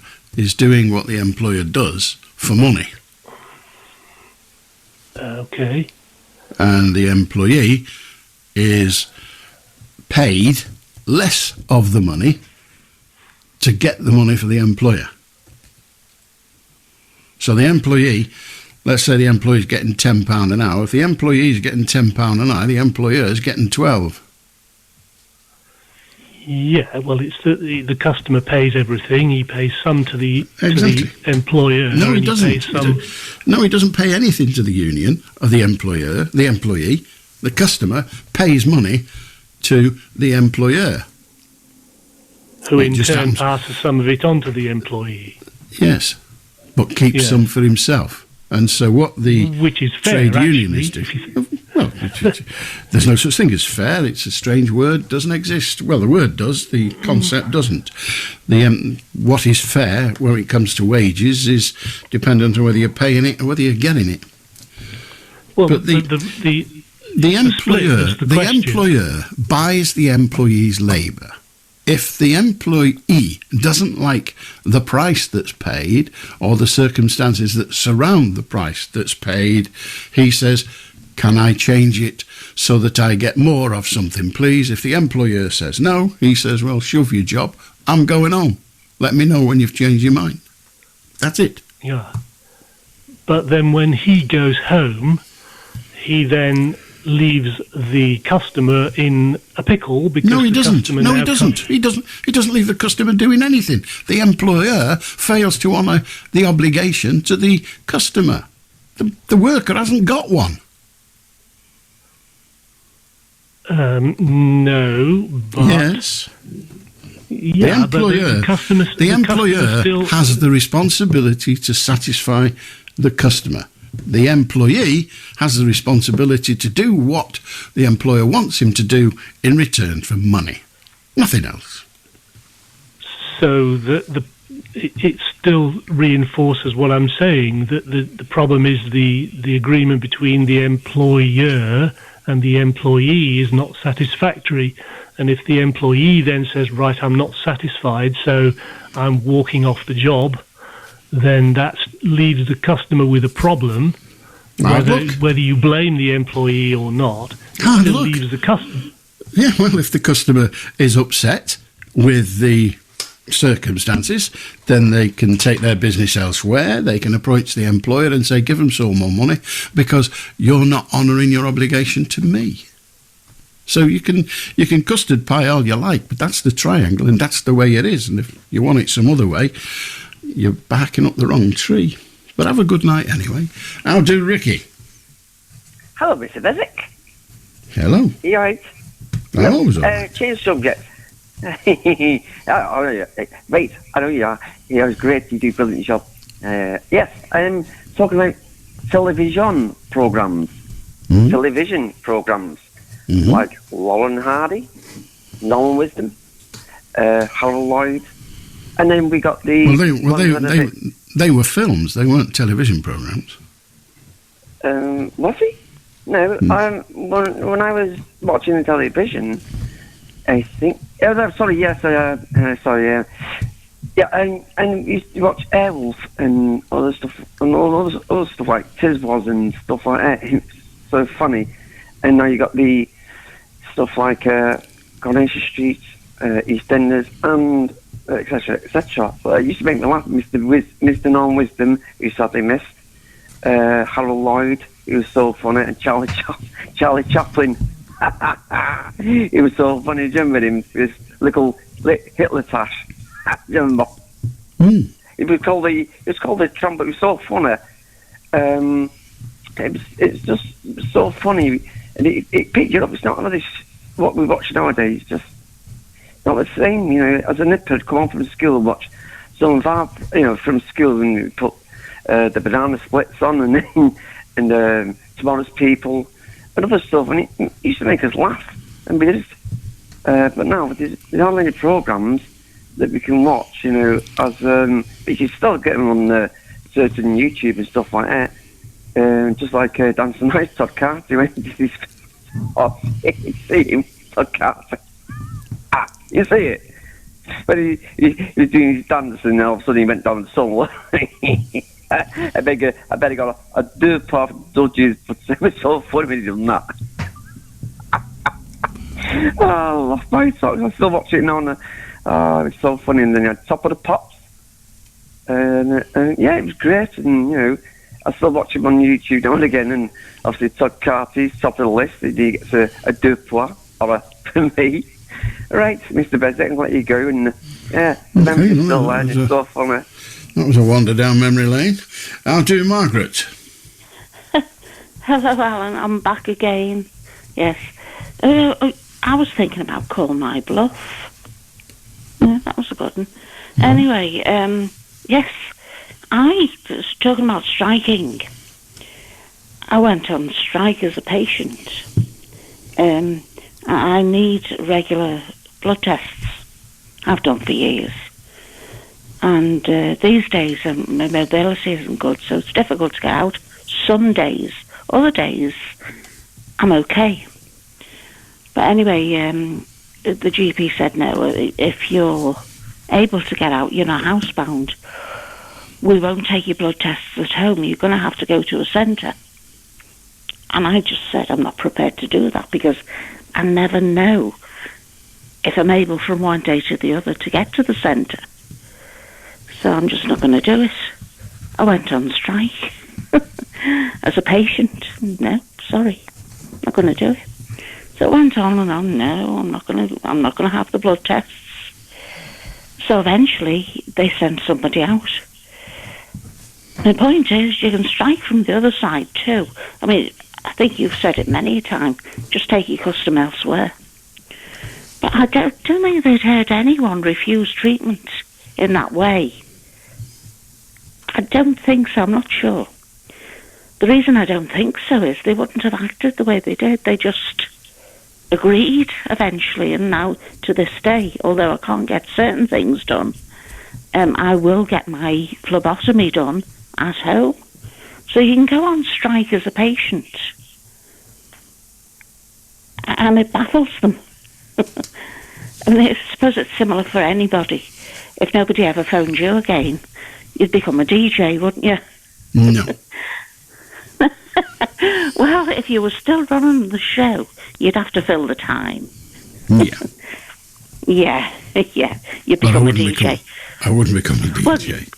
I wouldn't know what to do. The computer does it. Exactly. I haven't the skill. It says this is what you're playing next, and somebody presses a button in Salford and it plays. That's it. Isn't life cruel? But anyway, it's a suggestion. Just go on strike. It does work. It did from my point of view, because now my regular blood tests are taken from home. Right. I don't know how I did it, to be honest. I wish there was a magic sort of a solution to it all, but obviously there isn't. But just say no. Well, it doesn't always work for everybody, but well done you, I guess. I'll do Ted.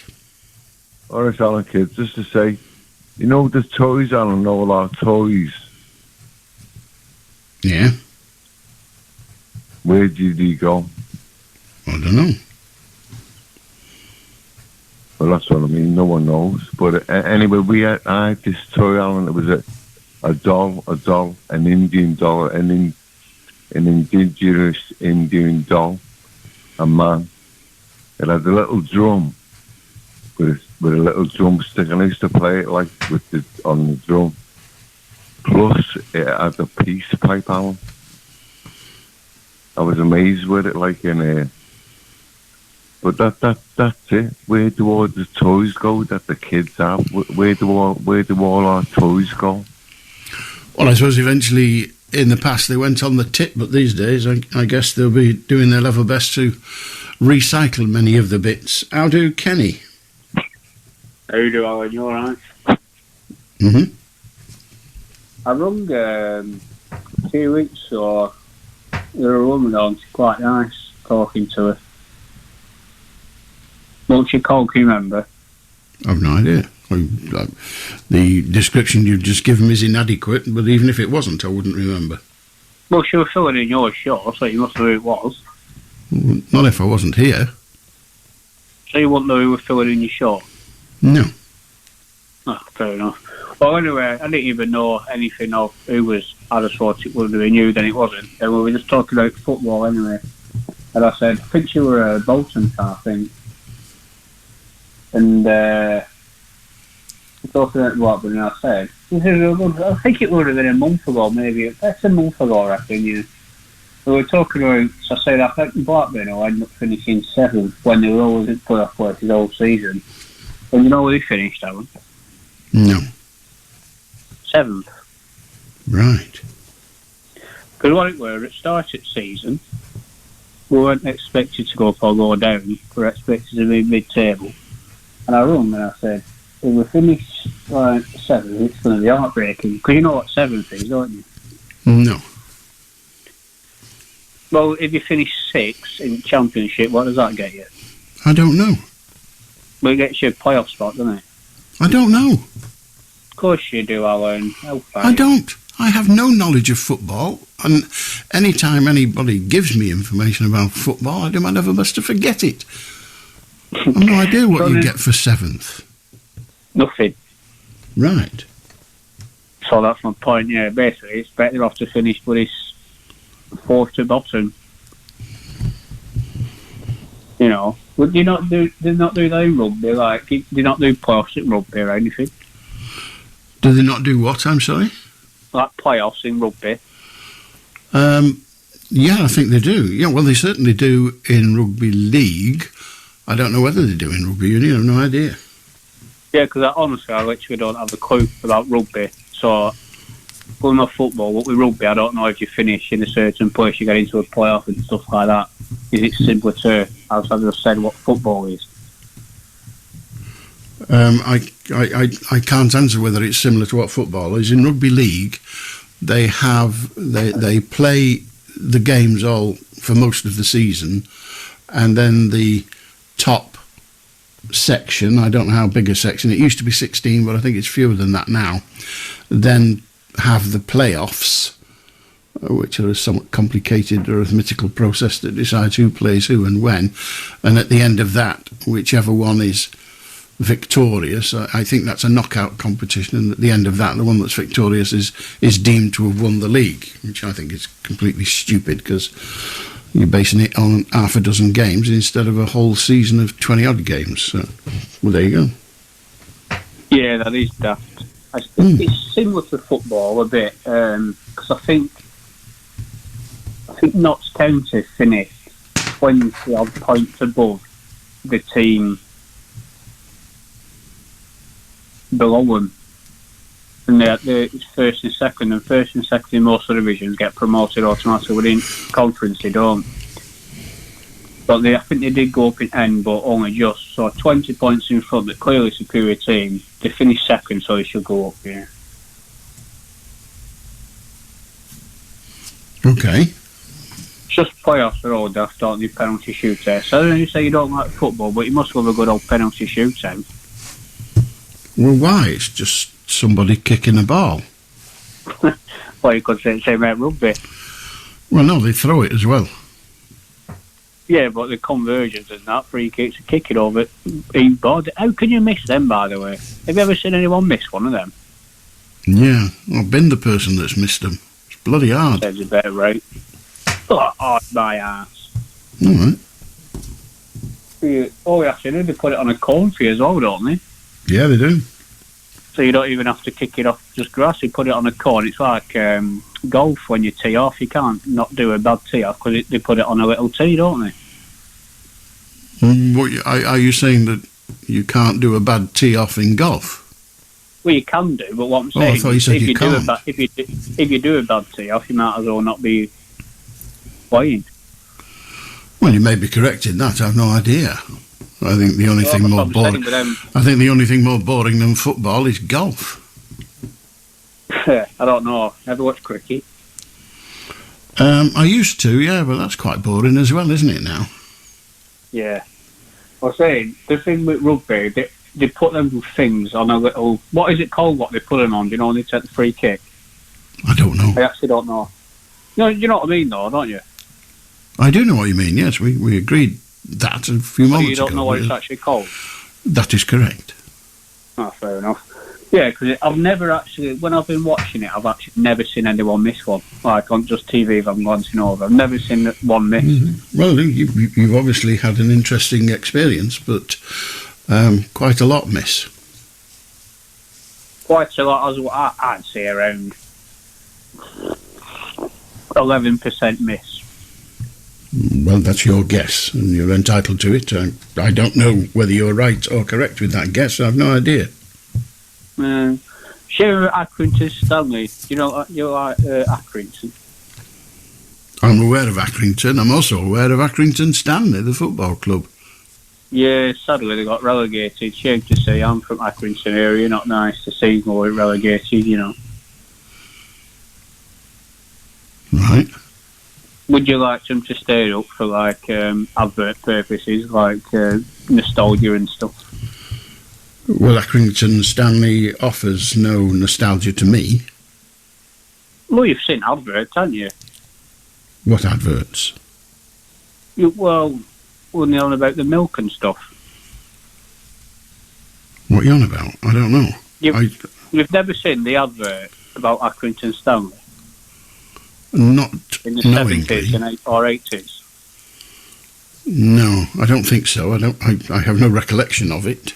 I don't tend to make much of a note about advertisements for milk. Silly of me, I know. It's literally a legendary advert, though. Okay. And like, if you're going from anywhere and you tell somewhere where you're from, or I say I went to, God knows, Scarborough or wherever, and they goes, where you from? I goes, oh, I'm from Accrington. They always go, oh, Accrington Stanley, who are they? That's a big advert. You know what I'm talking about, of course you do. Okay, I do then. I bet I'll let most of you, everyone who rings in will definitely know what that advert is. Well, I know what an advertisement is, without any doubt. I'm fully aware of it. I just don't recall. Well, you've never heard of the saying, Accrington Stanley, who were there? Well, I may well have heard somebody say Accrington Stanley, who are they, but I've never knowingly heard it in the context of an advertisement. Well, what it were Ian Rush, and he said, you've got to drink all your milk, otherwise you'll play for Accrington Stanley. And then the other lad says, Accrington Stanley, you were there. So it's basically a well-known advert, legendary advert. And like Accrington. I support Blackburn Rovers, but I'm from Accrington area, so I always hope they do okay, you know what I mean? I hope they stay up and that, yeah. But, you know. Well, you know, it's difficult for me to hope that they stay up, because I may well be hoping that another local team goes down. Who's that?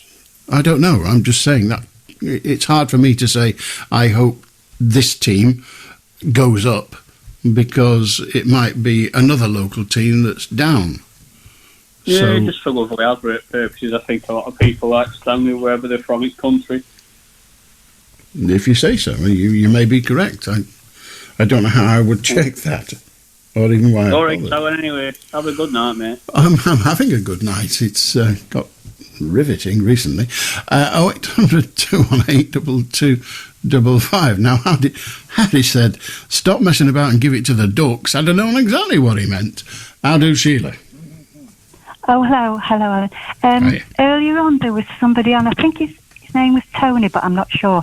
He was talking about vaccines and everything. And I was wondering, have you ever been suspicious of anything over the past 3 years to do with vaccines? Or I was wondering actually whether you'd had 1 or 2 or 5, I don't know. I've had the full complement of vaccines, yes. Oh, the COVID vaccines, I mean. Yeah, and those are the ones to which I'm referring as well, yes. Oh, right, okay. I was surprised at that because I know you didn't used to have the flu jab. I still don't. I dislike taking medication of any kind in any circumstance other than if I hadn't have had the vaccine, it is possible that I could have been a unknowing transmitter of a disease that could have killed somebody. And I was convinced, not by any of the government messages, but by my wife, that I ought to, as a person who cares about society, I ought to have the vaccine. So I did. Do you think that's right, though, to have a vaccine for say, a 90-year-old person or a 80-year-old person? It just seems wrong somehow. Well, I'm not a 90-year-old person, so I made the decision for me. No, I mean, is it right for you to have a vaccine for the sake of somebody who's had a long life? Because it's mostly elderly people, well, vulnerable people and they used to stay in, didn't they? And had, most people who may have been ill because of COVID would have stayed at home and taken care of themselves. So. I can answer the question, do I think it's right? Of course I do, else I wouldn't have done it. When I hear that the majority of doctors don't have the vaccine, that was absolutely a very, I became very suspicious of so many things and the excess deaths and all of that. And a lot of people are saying, and I'm talking about top scientists. I don't go by just anybody because I don't use a computer, but top scientists I've seen on the television, on the radio, I've heard them, and they've always, most of them, because they just used to show the same people during those, how for 2 years and 2 months, they used to have it until it calmed down. They used to be every 15 minutes on Sky News. Whenever they went to an advert, they told us how many people died and how many people had caught COVID. That was every 15 minutes. Can I just tell you what the British Medical Journal says? And you said you don't listen to silly pieces of information. Well, this is a British Medical Journal, which is reporting a survey conducted by the British Medical Association, and that says 3/4 of doctors, 75%, have received the COVID-19 vaccine. In the United States, the AMA, the American Medical Association, says that 96% of doctors are fully vaccinated. So when you say most doctors didn't, in simplistic terms, you are wrong. So 30% didn't have them. You'd think they would, wouldn't you? Well, there's nowhere did 30% live where I just spoke. 25 is the best you could come up with. 75% of doctors had the vaccine. I wonder why the others didn't. But anyway. I don't know. Perhaps they read the same bull crap that you read. Good night. 0800 218 2255. How do Arthur? Hello, sir. How are you today? I'm very well, thank you. It's morning now, isn't it? A couple of things I'd like to bring up with you, if you don't mind. The first one is boring with football again, but you might find interesting. On the 3rd of June, this is the FA Cup final between Manchester City and Manchester United. But on that day, unfortunately, all the railway workers are on strike. So there's been major problems and only so many coaches are available, which means I would imagine more and more people driving more and more cars. The roads and motorways will be chaotic. Bringing more collisions than ever before. Not just getting there, but also coming back. I think that's ridiculous.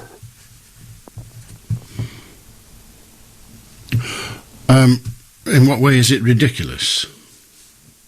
Well, are the government not allowed to step in on that particular day and say the railway workers just do not strike on this? And if the railway workers were told not to strike, do you think they'd say, "Oh, all right then," or do you think they'd say, "Sod you, we're striking anyway"? I'm not sure, but there must be a lot of deaths and injuries on that day on the road.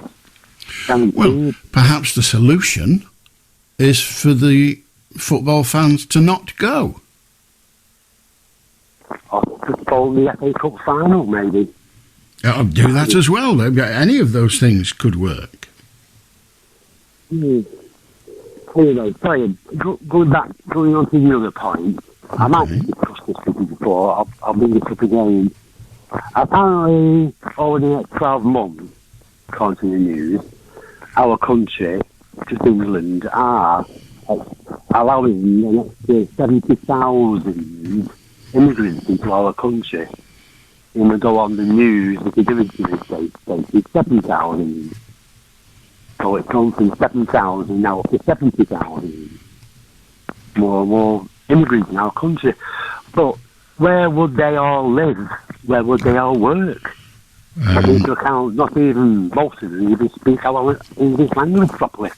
I don't know, but I know quite a lot of people who are born and bred here that have no clue about how to speak the English language properly.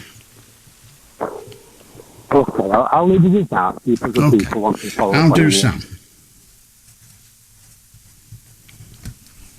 I'll do Sam. Hi, Alan. Sam, can you hear me? Yes, thank you. Okay, yeah, I didn't expect to come on so quick. Anyway, I read this article. On one of these websites, news websites. I just need to bring it back up so I just wasn't expecting to. So there's a river in Warrington, and they found. So they're saying they found some sharks there. I don't know if they've said they found shark species in that river. I don't fully understand the article. Do you know any? Are you aware of any sharks in Warrington in the rivers? Not in the river, no. There's a few sharks I dealt with when I lived there, but I've not heard of any sharks in the river. There is in Warrington Museum a big seal, a stuffed seal that was taken from the River Mersey. I think it died there. I don't think they waked it out, killed it and stuffed it. But I'm not aware of any sharks in the River Mersey at Warrington. Okay, so maybe that wasn't in the past, because you know these rivers, they're all... Well, it certainly wasn't in the future. Yeah, we could agree on that, yeah. But I think they found 150 different species of fish in that river in Warrington. It's called Weir. How well... I can't find the article, I lost the article. So right. One of them... Is there a river called in Weir? In Weir... where was it? In Warrington. Howley Weir. Howley Weir. Howley Weir, yeah. Is it a big river or is it fairly small? The Weir is a place where water, a bit like a waterfall, if you will. And there's one right across the River Mersey at Howley, which is a place in Warrington. So it's connected to the sea? It's a river, yeah. It's connected to the sea, eventually. Oh, eventually. Well, why? I mean, the way you said that, is all rivers connected to the sea? Is that what the source of? That's what rivers do.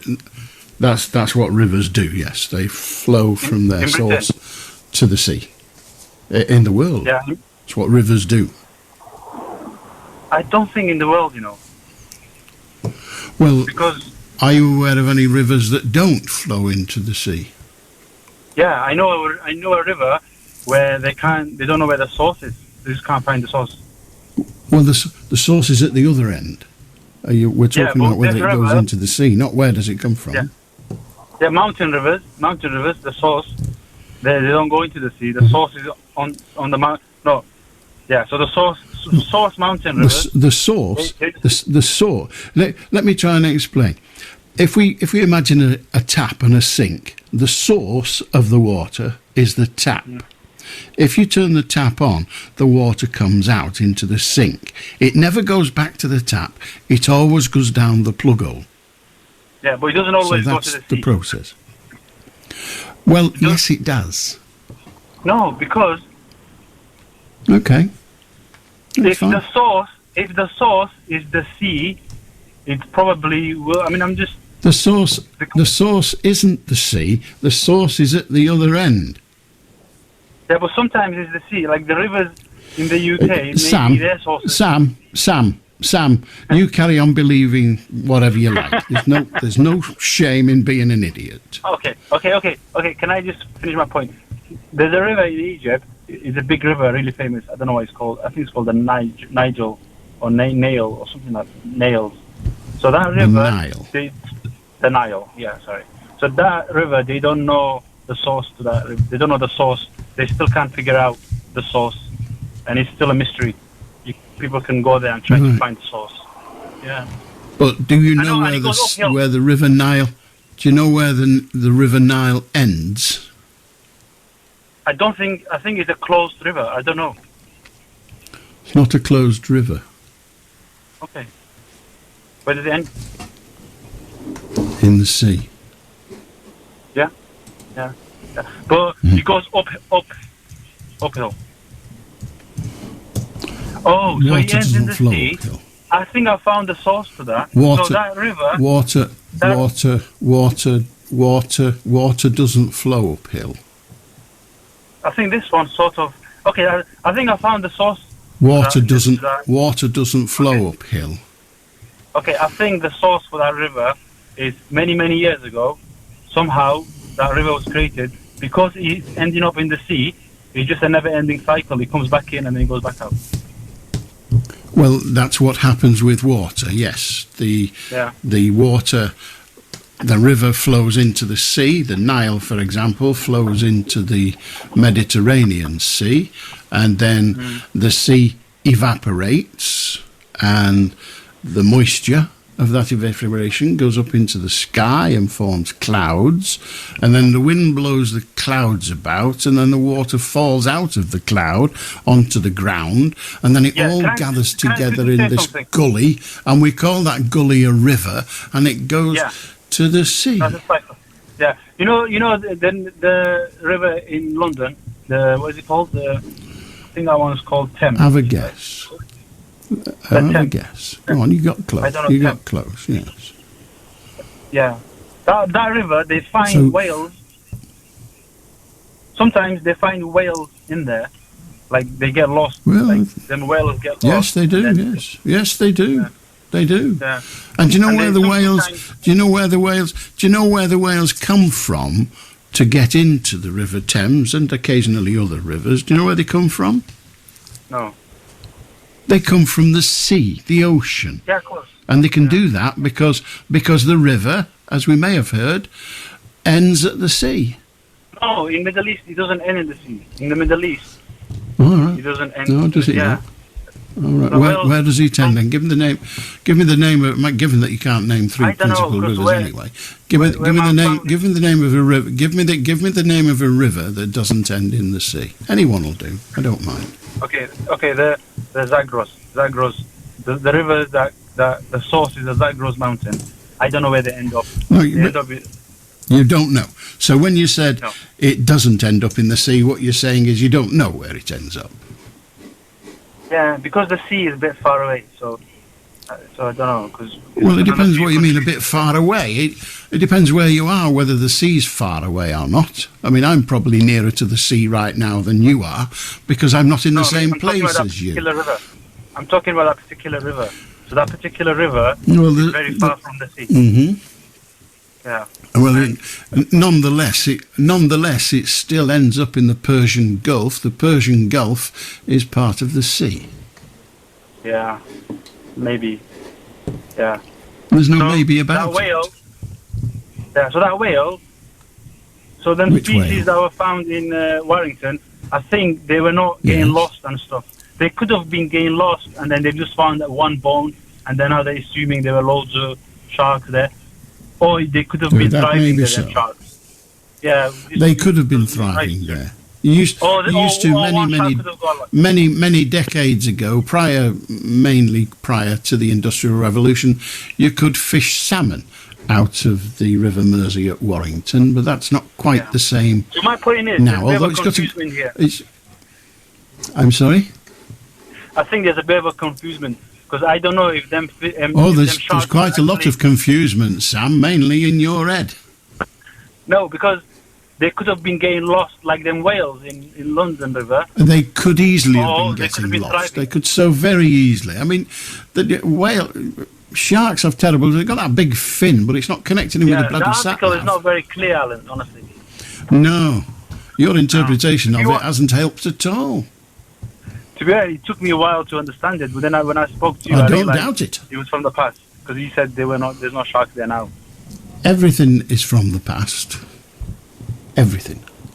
I know. I mean, like how past? Like, I mean, when they're writing it. Oh, I mean, okay. So you told me there's no sharks living there now.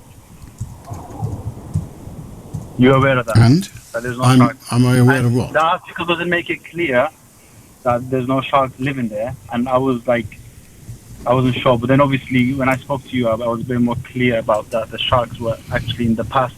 But now when I'm thinking about it, they could have been getting lost, like them whales get lost in London.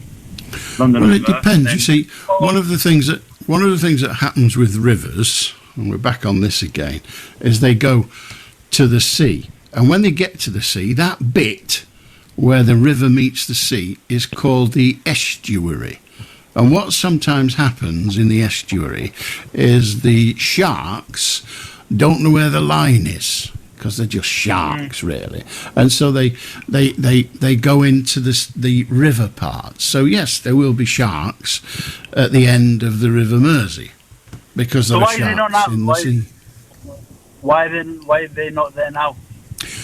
Well, generally, they may well be there now at the estuary, but they don't go far because, to all intents and purposes, sharks live in salt water, and rivers aren't salt water. Yeah. Is it? Yeah. But that's it. I think.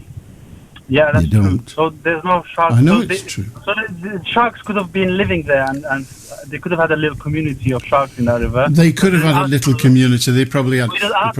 They probably had a cafe and a chemist shop that gave them special drugs they could take to counteract the lack of salt. Well, they probably had a chippy and they just asked for extra salt. That was probably the way. Anyway, this has been riveting, Sam. Thank you. How do William? Hello, Alan. How are you going? You're on about all the rivers flowing to the sea, but about canals? Well, canals aren't rivers. Canals aren't rivers. Canals aren't rivers. I know that, but it flows into the sea at Liverpool, doesn't it? It does, yes. Liverpool. Yeah,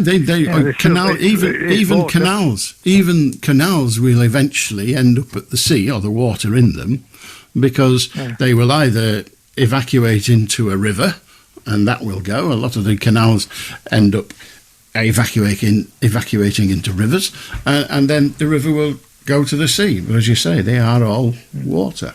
I can't swim. Well, it's best to stay out of them then. It is, isn't it? Over there. No very good advice. At bottom. All right, Alan. All right. Have a good one. 0800 218 2255. And it's all very, very exciting. But apparently in the Middle East they have rivers that flow uphill, which is, let's be honest, some achievement.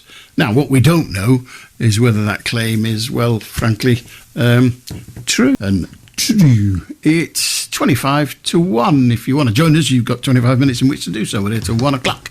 And then, of course, we are back tonight, Sunday night, at 10 till 1. And then back next weekend.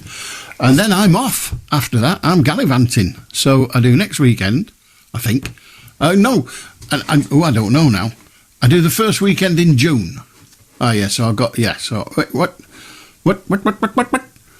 Oh, that's complicated. So I'm here next weekend, and then I'm off I won't be here for June. She doesn't mind. Yes, oh, I don't know when I'm off now.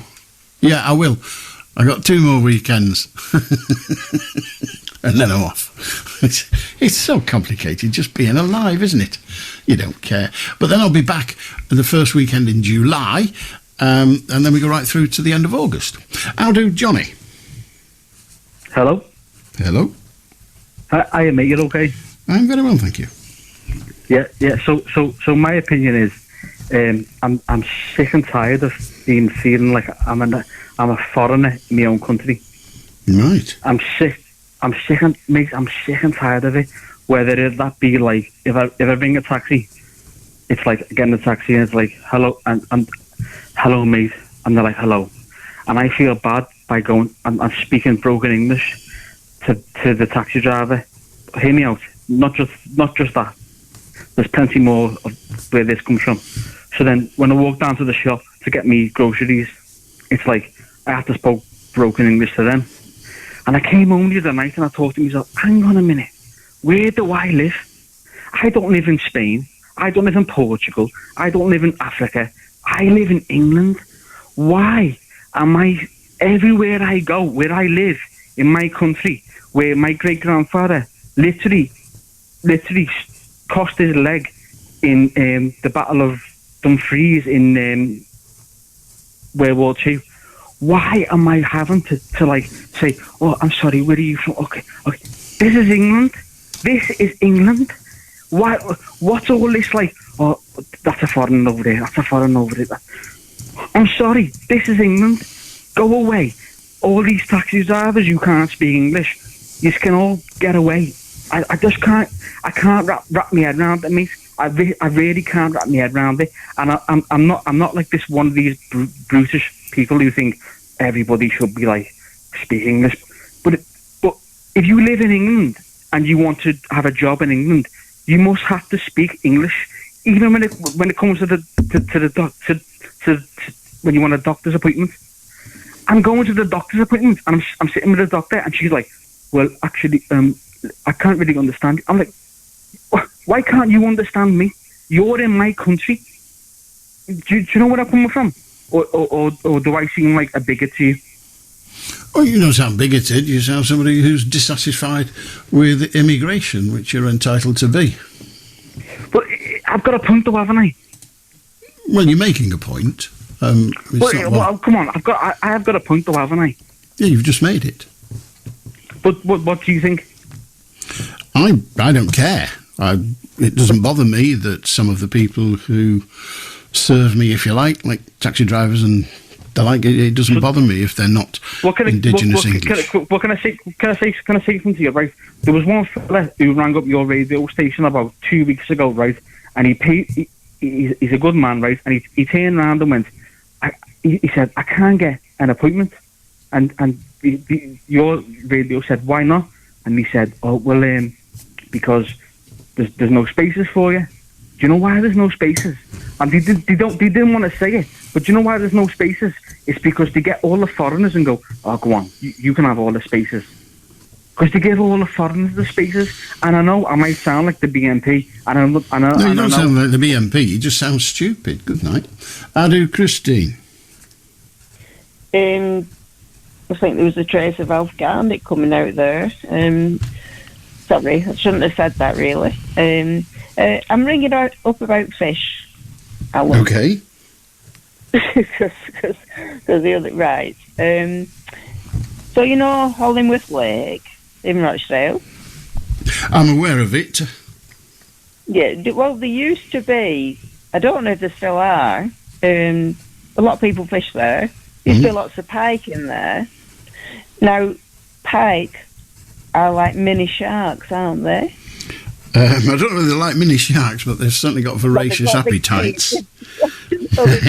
Or they've got plenty of teeth, yes. You wouldn't want to meet one. Put it this way, don't go swimming in there. So it's just a stupid question. It was making me laugh anyway, but... so... well, I know the prehistoric animals are pike, basically. So... Well, Hollingsworth Lake's nowhere near the sea. So, which tributary or river do you reckon they come from? Well, the pike, the pike, is a freshwater fish. It's not a sea fish. Right. Any more than a cod would survive in Hollingsworth Lake. So I don't know how they get into the lake at Hollingsworth, but Hollingsworth will be... I don't. No, it will be served by rivers. See the M62 motorway. Yeah, no, I suspect they didn't drive there. And that's always ringing in me. I just wanted to give you a laugh, actually. No, it's all right. Pike are very, very scary fish. Of that there is no doubt. Best stay well away from them. I saw one. I mean, I've seen them. I've seen people catch them. But I was walking along a canal bank a couple of years ago now, and somebody had obviously fished one out and thought, well, I'm not having that. And they don't put them back in, these anglers, because the pike eat all the fish.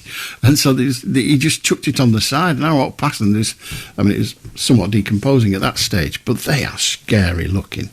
They are very, very scary looking. You don't want to meet one of them in the water.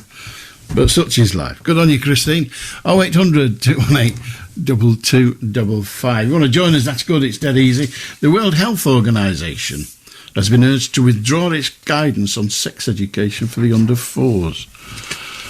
Did you get sex? We didn't. We never got sex education at school. Did you? I mean, our art teacher showed us something interesting with a nut and bolt. I know. Well, it was an all boys kind of engineering type school, but he said, and it goes in there and it goes like that, and I just, all that wriggling from side to side didn't do me any good at all. But we didn't get any of that at all, and not off my parents either. I remember when I first started going out with girls. Yeah, I know. I know it was a long time ago, but my mother took me to one side and said, I don't want you, while you're going out with them girls, I don't want you enjoying a married man's pleasures. I said, what is she on about? I don't want you enjoying a married man's pleasures. I looked at my dad, he just shook his head. 0800 218 2255. This is Vanessa Carlton. Who? Exactly. Sort of about a minute in, and then occasionally, probably a musical refrain, occasionally during the course of the centre bit, and right now till about a minute before the end, it went. It sounded. I mean, I'm not accusing anybody of plagiarism here, although it does go on, of course, but it sounded like, I think it was called The Big Country, a cowboy. A pretty naff cowboy thing years ago on the telly.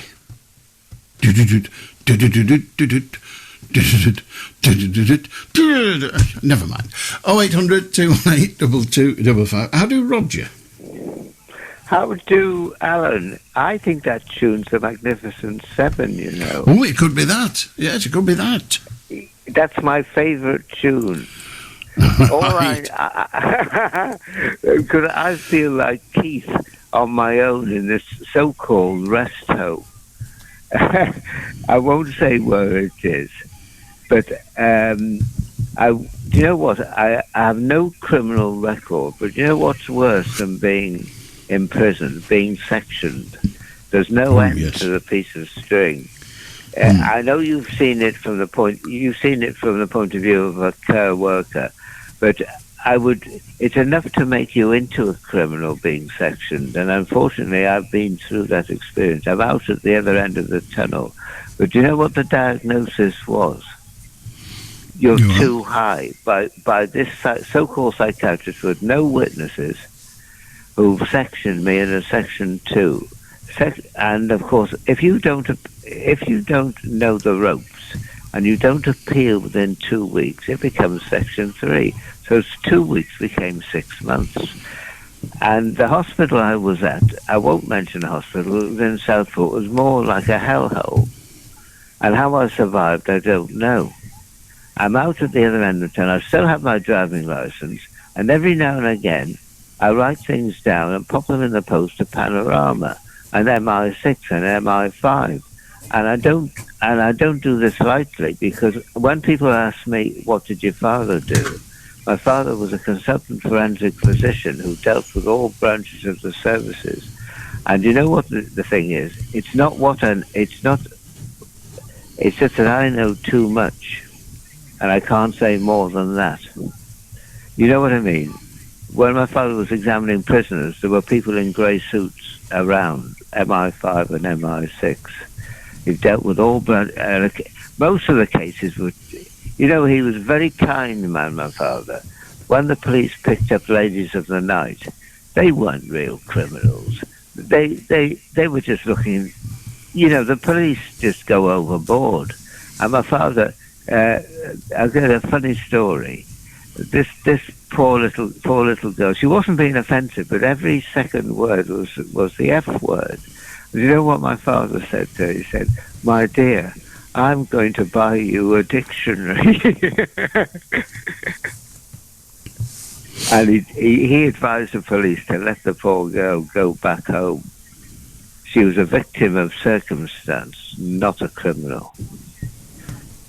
But occasionally there would be a big fish.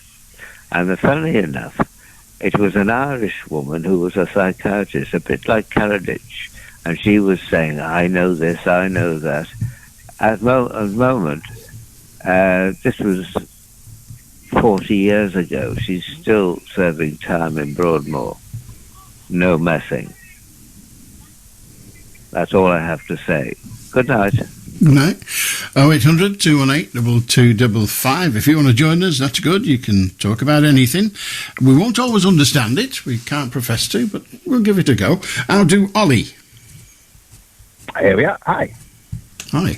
Yeah, I just thought I'd confirm from the following on from the Hollingsworth Lake situation and the question as to what does all rivers lead away to the ocean. I can confirm that even Hollingsworth Lake actually drains away to a river.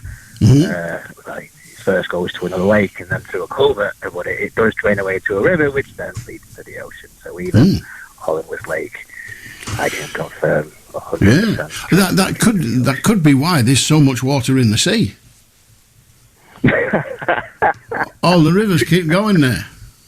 Very true, very true. Thank you very much. Have a good night, Ollie. 0800 218 2255. If you want to join us, you can. How do Simon? Yeah, I want to make an explanation, Alan, why I think viruses don't exist. Okay. Apparently they were discovered in 1954, and, the golden standard is, if you were testing for a virus, you just separate the virus itself, not any other ingredients. You'd separate it, test it on people. If they got ill, and you kept testing it, and that would prove it exists. My information suggests they've never actually done that.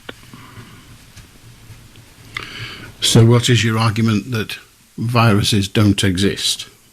Well, if they've never done it, I'll come to there's no proof that a virus doesn't exist, so I will suggest that they don't exist if they've never done it. Right, okay, well, if you're happy with that position, I'm not going to try and dissuade you from it. Right,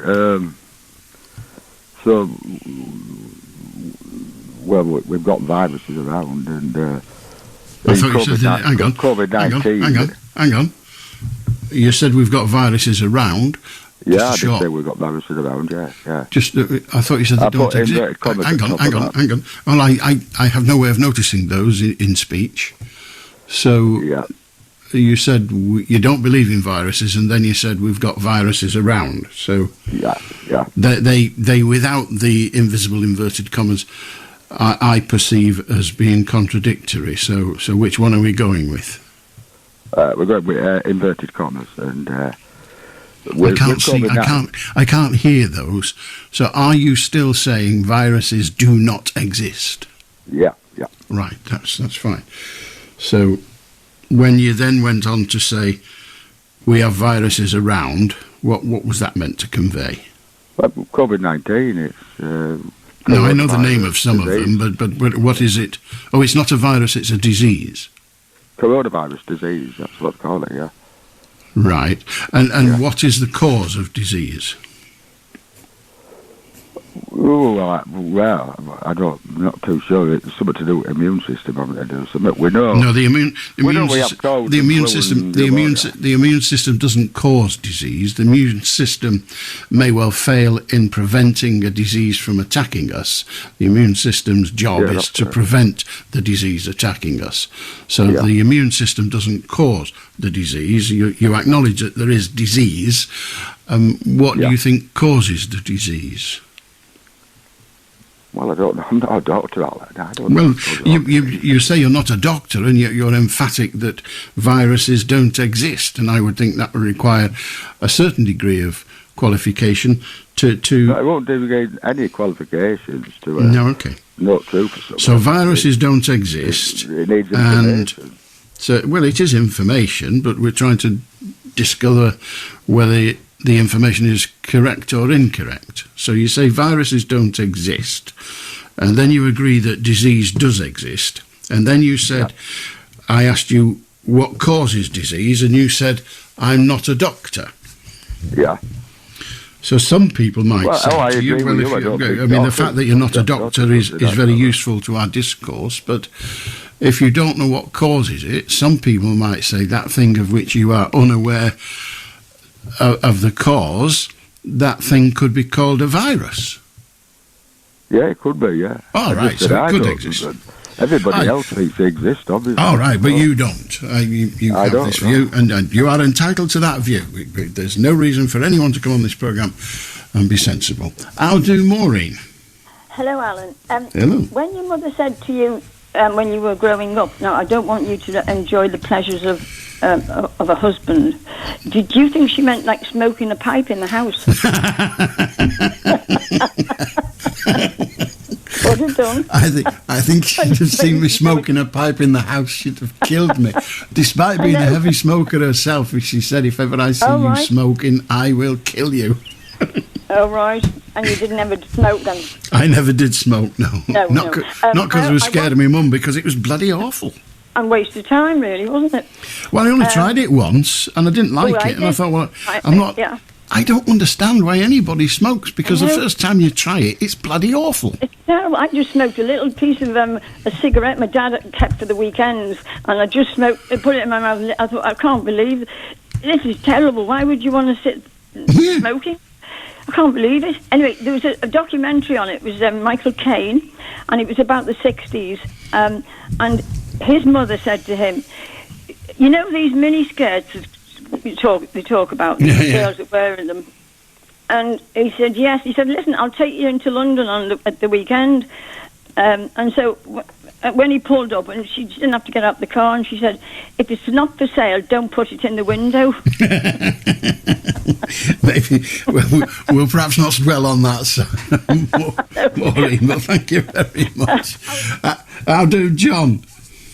Hello, Alan. What it says, the bit regarding the fish, one part of the pool, and not the other part of what it was, usually the fish eggs stay stuck to the legs of the ducks or the whatever birds are landing in it. And when they go to the other part of where there is no fish, the eggs come off. And that's where you get the fish usually, sir. Yeah, and I believe there's viruses. Oh, well, I'm glad to hear that you believe there's viruses, including fish viruses as it happens. But thank you for that, John. I'll do Les, but you'll have to be very quick. Quick one, Al. Yeah, the water going into the rivers and the rivers whatever. That's the cycle of life. It is indeed that. Goes up in the cloud. That's all it is, a cycle. There used to be a song on children's silly. Down comes the rain, down comes the rain. It falls on the pavement, then runs down the drain. Then the sun. I'm running out of time. I've got another quick one for you. Oh, go on then, go on. Yeah. Look, the strikes, right? Yeah. If we never had strikes, we wouldn't have tea breaks. That's probably true. We wouldn't even have wages you could live on. Lads fought for strikes. Lads fought for tea breaks. They did. They fought. Yeah. They fought for all sorts of things. Good on you, mate. Exactly. As you say, not much time. We're coming to the end, but thank you very much indeed. So John reminds us that fish are transferred from area to area by being stuck on ducks' legs and other sea creatures, which is true. And Les reminds us that people fighting for the right to strike actually created some of the benefits that employees these days enjoy, and they wouldn't have had them if it had been left to the employers. There were not all employers were or are horrible. Some of them are very, very decent indeed, but some are not. I've been Beswick, you've been brilliant. See you tonight at 10. Till then, have a cracking Sunday. Ta-ra. BBC News at 1 o'clock. This is Adam Porter. The Prime Minister is being urged to launch an investigation into the Home Secretary Suella Braverman because of allegations she asked civil servants to help her avoid incurring points on her licence when she was caught speeding. A government source has told the BBC that when officials refused to get involved, she asked an advisor to try to organise a one-on-one speed awareness course, as our political correspondent Ben Wright explains. Why one-on-one? Well, the source refused to say whether Miss Braverman's motivation was to reduce the chances of her being recognised by members of the public. Anyway, the course provider said no, and by the time Rishi Sunak reappointed her to the Home Office, she decided she was too busy to do a course, paid the fine and accepted the points. Counting has finished in Northern Ireland's local elections, with Sinn Féin emerging as the largest party in local government for the first time. They finished with 144 seats, an increase of 39, while the DUP won 122 seats, the same as last time. The Alliance Party increased its seats, but the Ulster Unionists and the SDLP both suffered losses. The Defence Ministry in Moscow has claimed that Wagner mercenaries, with the support of Russian troops, have taken full control of the Ukrainian city of Bakhmut. Russian news agencies said President Putin had congratulated the troops. Ukraine said the situation in Bakhmut was critical, but heavy fighting was still going on. Philip Schofield has presented his last edition of This Morning. ITV has announced his departure from the show he's been fronting for 20 years. It follows reports that relations between him and his co-host Holly Willoughby had come under strain. Ellie Henman, the showbiz news editor at The Sun, says the friction meant something had to give. I think ultimately Phil has done nothing wrong here. I just think his relationship with Holly became unworkable, and their chemistry carried This Morning. They are the show, if you think about it in that sense. And so for viewers watching, they tune in for Holly and Phil. That's what they watched it for. So when that wasn't working, that's untenable. Boxing, and England's Chantel Cameron has inflicted a first professional defeat on Katie Taylor of Ireland to defend her light welterweight world titles. Taylor had been hoping to become world champion in 2 different weights in the fight in Dublin. The judges were split in their decision. The BBC's Jonathan Overend was watching. Chantel Cameron gets it by a majority decision. One of the great away wins by a British fighter. She said she was going to shock the world, and she's done just that. And you've got to feel that she's catapulted tonight to sporting stardom in Great Britain. Manchester City will be handed the Premiership trophy later after securing the title for the 3rd time in a row thanks to Arsenal losing. City could also win the FA Cup and the Champions League in the next few weeks. BBC News, it's 3 minutes past 1.